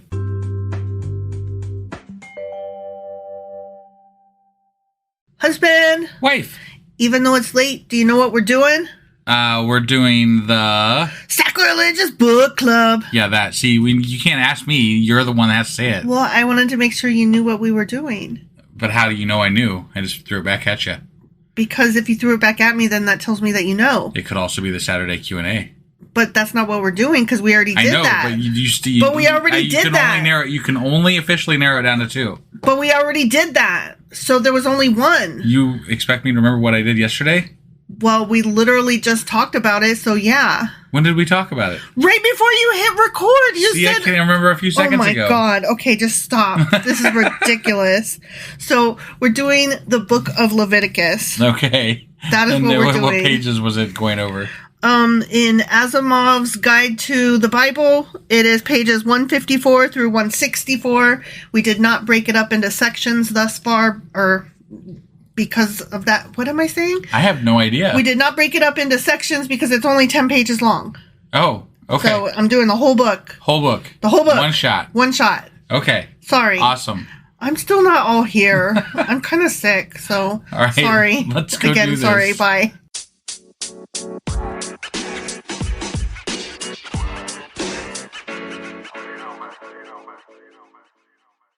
Okay, so we are doing the book of Leviticus in Asimov's Guide to the Bible. Straight through. We're in the Old Testament. All of Leviticus. Yeah, starting on page 154. All of it. The whole thing. The whole thing. Ready? Yeah, I'm ready. Okay, so first of all, he starts with an explanation of why this particular book is called Leviticus. Okay. And this kind of makes sense, but I'm like, oh. It's the Levi tribe. Yeah, but okay, listen. So in Hebrew, the first words are, and he called. Okay? So the Hebrew title of the book is actually called. Okay? Okay. Remember how Levite equals priest and vice versa? Priest equals yes. Levite? Like we just discussed that. Right. So this book is about stuff that the priests are super interested in. Right. At least in the Bronze Age. Right. I mean, back then, those priests were like super interested in it. Right. So it's also called the priest book or the Levitical book or Leviticus. Got it. So we find, I'm just saying, like real quick here, like some of these rules aren't adhered to quite as stringently when we get further on into the Bible. Oh, no, they are not. And Asimov has zero problem pointing out those things, which I love about him. Right. And speaking of love about him, I just loved this phrase. Okay. He goes, the book is virtually one long section of the P document given over to ritualistic details so that it is easily the dullest book in the Bible to the casual reader. By far. By far. Easily the dullest book. Yes. That just killed me. I was like, yes. Indeed. So that was a really short section. Also on the same page, 154, he talks about the word leaven, which that has to do with unleavened bread or leavened bread. Yep. So, okay, he says, originally the flour used in making bread was simply baked into flat, hard cakes that had the virtue of remaining fit to eat for long periods of time. Okay, so it's like they had natural preservatives built in. Right. Okay. Dough left standing would pick up microorganisms and begin to ferment. And while yummy when fresh, it would not keep as well. Right. And quickly become dry and moldy. Sure. So then he says, to the Israelites, fermentation seemed a form of corruption. And however pleasant leavened bread might be to eat, there was still the stigma of corruption and impurity about it. I see. So bread to be offered on the altar to God must be pure and uncorrupt and must therefore be unleavened. That's a shame because leavened bread. Leavened bread is so num-num. So good. And it smells great. Okay. Next section is unclean on page... Unclean. on page 156. Yeah. Okay, he says, to us, clean and unclean tends to be a hygienic matter. Right. Something is unclean if it is dirty or has an offensive smell. Correct. Or is laden with dangerous bacteria. Correct. The biblical use of the term involves religious ritual. Right. Then further but also cleanliness. Right. The same. Right. It's true, but usually when they say it, they mean it in a religious sense, not a hygienic sense. Right. Or at the very least that there is some religious ritual to the hygiene. Right. So further on, he says, the basis on which animals are divided into clean and unclean is not known. Okay. So remember, like, they were telling us with cloven hooves and chew the cud and some yes and some no. So there's no, like, scientific reasoning behind that or anything. Nope. Just random-ish. And he said, I always assumed it was to enforce safety and hygiene in food preparation and consumption. Right. And it could be, but it could also be to differentiate them from surrounding cultures. Okay. Because the more that you have specific rules that are like, this is how our club operates. Right. Then it gives you something that sets your club apart from all the other clubs around you. Yeah, and I suppose if you're hunting different stuff than the other ones, then that makes it easier to hunt for stuff. Right? True. I'm just saying. But it's also like, in Mean Girls, we wear pink on Wednesdays. Right. Like that kind of thing. Yeah.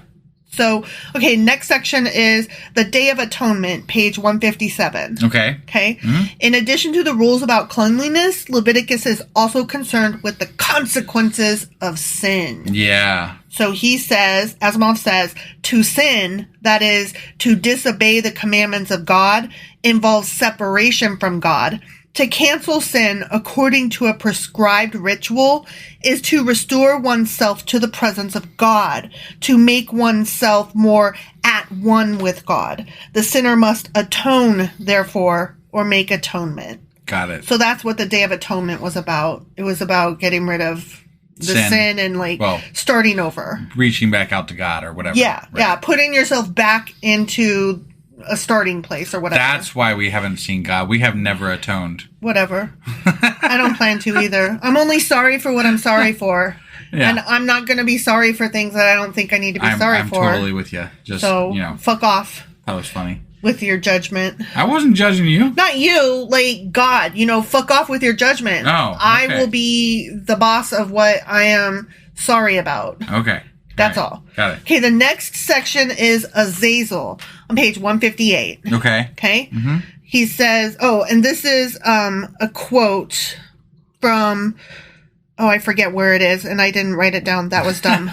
It's from the Bible. Right. It's from Leviticus. Yeah. And Aaron shall cast lots upon the 2 goats. One lot for the Lord and the other lot for the scapegoat. Yeah. Okay. I remember that. So the priest drew lots, right? Right. One goat would be, quote, sacrificed to the Lord as atonement for the sins of the nation. The other would be led off into the wilderness. Bearing with it all those sins. Yeah. So that punishment might befall it rather than the nation of Israel and its people. Right. Okay. Yep. So the escaped goat, what was it called? A scapegoat. A scapegoat, which is any person or object who, himself innocent, suffers vicariously for the deeds of another. Yeah. And we still use that term to this day. Yeah. That goat got a raw deal. Right? So the Hebrew word translated into scapegoat is Azazel. Okay. Which, does that sound familiar at all? It does, but I don't know. It's a devilly type word. That's what I thought, but I wasn't sure. So the way that I read that quote was, and Aaron shall cast lots upon the 2 goats, one lot for the Lord and the other lot for the scapegoat. But how it reads in older texts is, and Aaron shall cast lots upon the 2 goats, one lot for the Lord and the other lot for his Azazel. Got it. So it's almost like they were worshiping 2 gods, sort of? No. I mean, no. Ish. They were, maybe, kind of. Maybe kind of. But there's no other mention of the word Azazel in the Bible. Okay. All right. So, here is Asimov's suggestions. Maybe it's a demon dwelling in the wilderness. Sure. Okay. That they were like, here, get these sins away from us. You go out to that demon. Right. Or Azazel could be one of the fallen angels who would not accept that man was superior. Okay. Like, that's why Lucifer fell, right? Yeah. Or it could be the chief of those fallen angels who lusted after women, the act which brought on the flood. Do you remember that? Yes. Like the fallen angels, they were getting busy with human women. Yep. And then God was like, this is gross. Right. My angels are fucking my people. Yeah. Nasty. Making giants.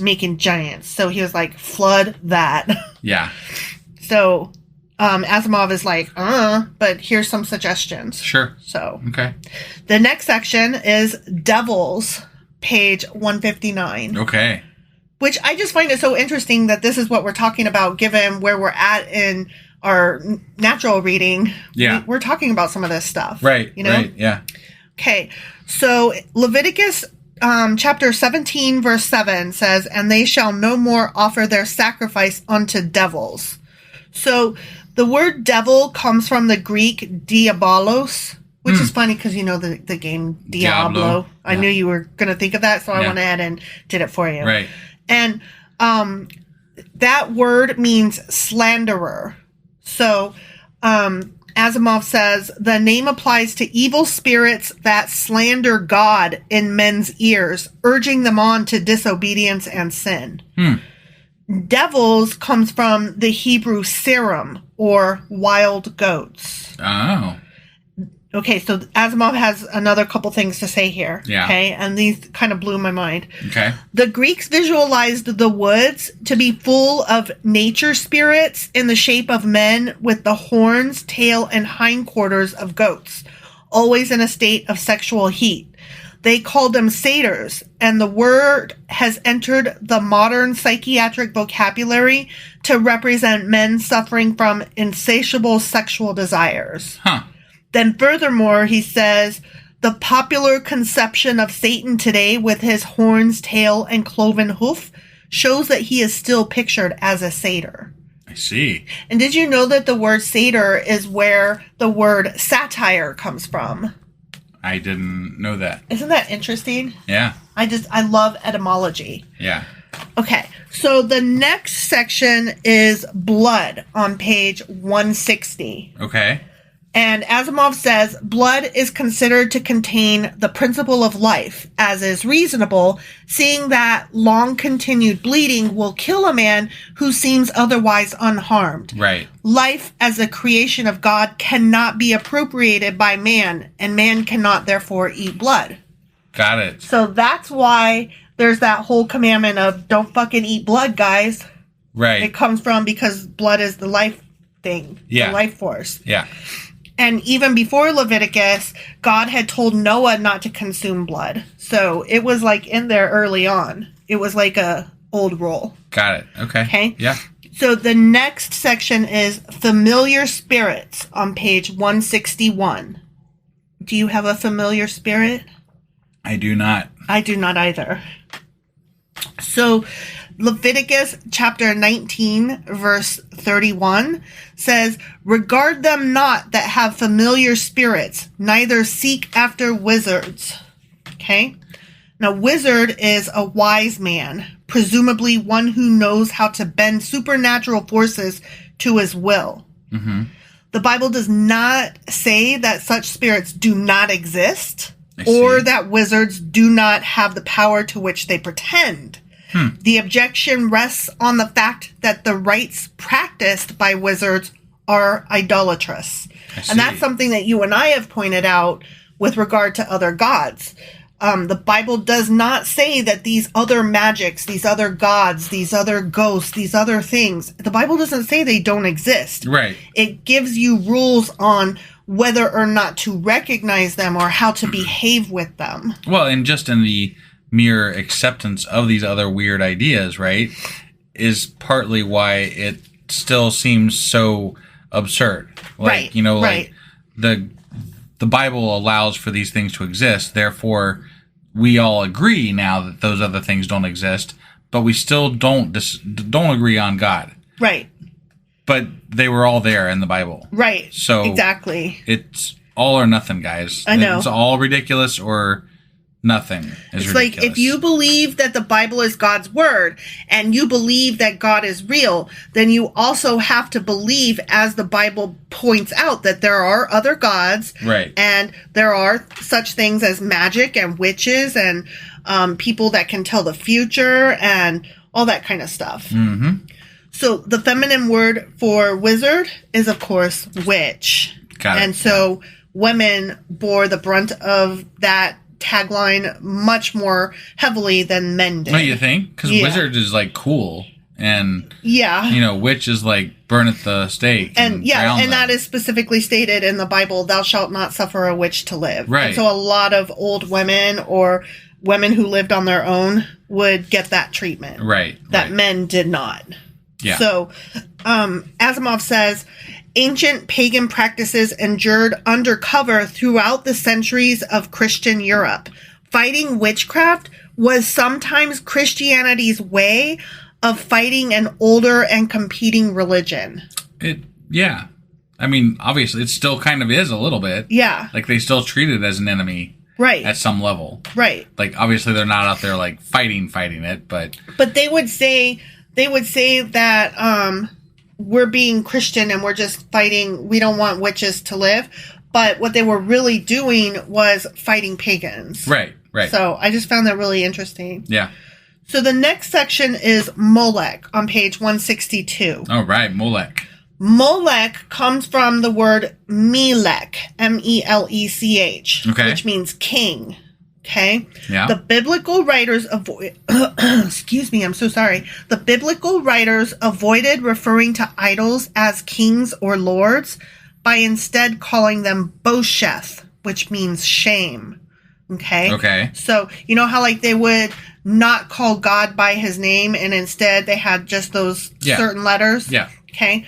So that's what they would do with idols.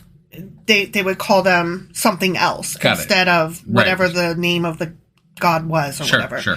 Okay, so the word Bosheth, shame, became Melech when diacritical marks were added, and eventually Melech became Molech. I had to go back and look. Wait, what again are diacritical marks? Yeah. Do you remember when they wouldn't call God by his name, so they used those letters instead, and then they put the pronunciation marks underneath. The Jewish scholars placed little diacritical marks under the Hebrew consonants, indicating the vowel sounds that went with each of them in each particular word. Got it.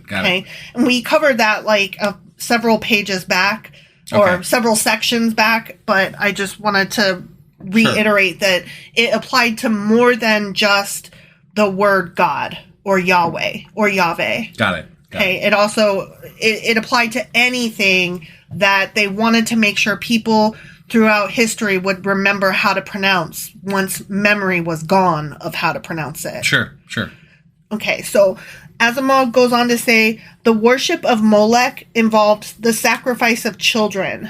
Primitive men felt that the dearer and more loved the object sacrificed to a god, the more impressed the god would be, and the more apt to answer the prayer. Which that makes a little bit, like, that lends a little bit more logic to why they would do that.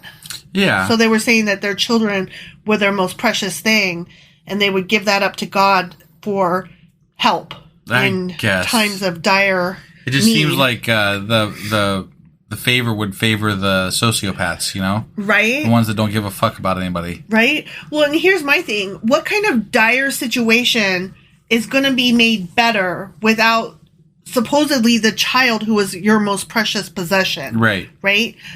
Your child is somebody that you love more than anything in life. That's hypothetically, according, you know, I mean, yes, in our case, yes, but like, you know. But that's why they would be giving it up, right? Right. And so you're telling me that being without this child is still going to be better than whatever dire situation you're in that. I mean, it could make, so like the king sacrificed his son, right? Yeah. They were all going to die. Like they were all surrounded by the Israelites, right? Right. Is it better that his son dies or that all of his people die? So he did it to save his people, but these regular, ordinary people were sacrificing their children. Right. But I'm just saying, like, there could be circumstances where maybe it would be deemed okay. No, I get it. I get it. That king who killed his son, even though it's gross and despicable and stupid, like, I get why he did that. He did it because he thought it was best for his people. Right. Therefore, you can look at that as, in ignorance, though, he did commit an honorable act. But in reality, it worked out. Right, that's true. I mean, according to the Bible. It's true. It did. You're right. But when we see an ordinary person do it, they're not... Right. No, they're an asshole. They're not doing it like... You don't owe your whole, like, I'm going to kill my kids so that the entire land will... have crops or something. Yeah, like, that just seems so... Yeah, no, fuck that. Stupid. I don't know. Whatever. I can't possibly get into the mindset. I'm just way too biased and of this century. Right.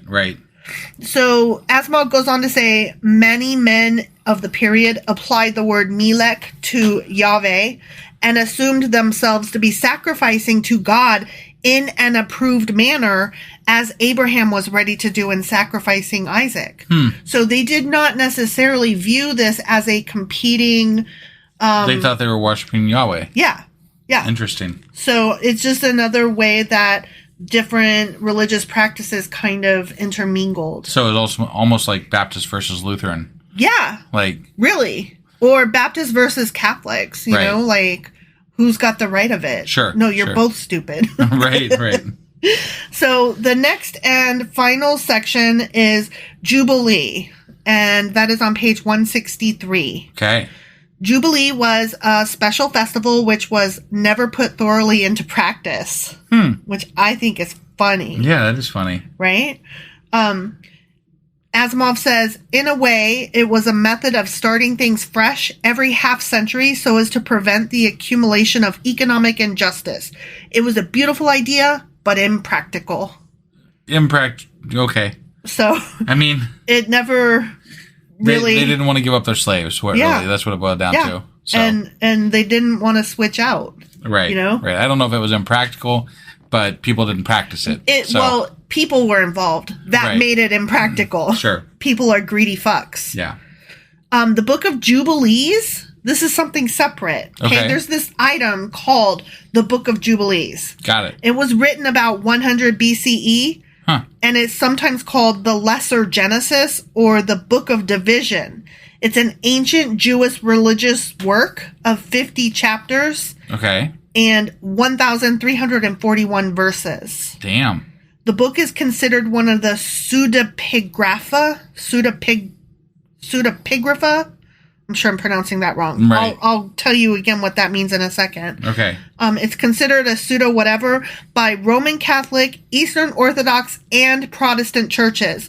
It is also not considered canonical within Judaism outside of Ethiopian Jews. Okay. Pseudepigrapha are falsely attributed works, texts whose claimed author is not the true author, or a work whose real author attributed it to a figure of the past. So it's just like false works. All right. That are still like some would consider the Dead Sea Scrolls to be this pseudepigrapha. Right. But they're not. Right. But anyway, this book was well known to early Christians, and the text was also utilized by the community that originally collected the Dead Sea Scrolls.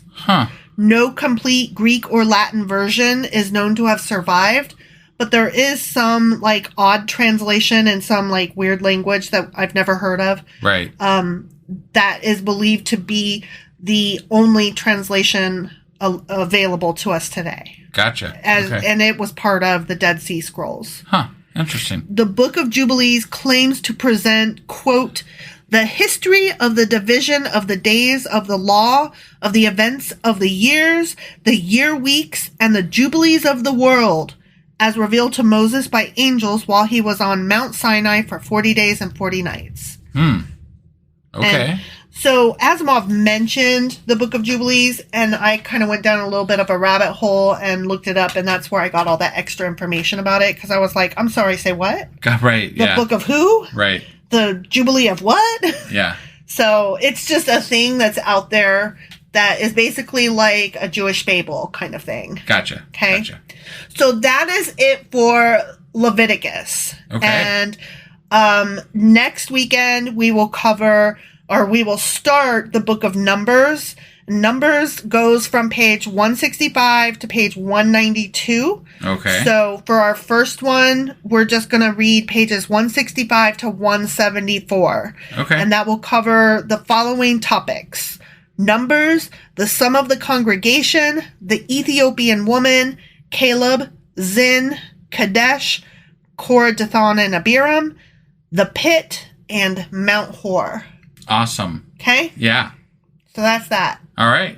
Okay. Well, that was fun. We learned quite a bit. Fun and interesting. Yeah. That was the whole book of Leviticus. Right, that was the whole fucking book of Leviticus. I'm so glad he buzzed through it. Right? He buzzed through it so much better than I did. Yep. All right. Well, that was our book club for the week, and apologies again for it being late. Yeah. So our replay will be coming out here in just a second too. So as soon as I get done posting this, the replay will be coming out as well. So we will see you next week for Sacrilegious Book Club. Yeah. Bye. Bye.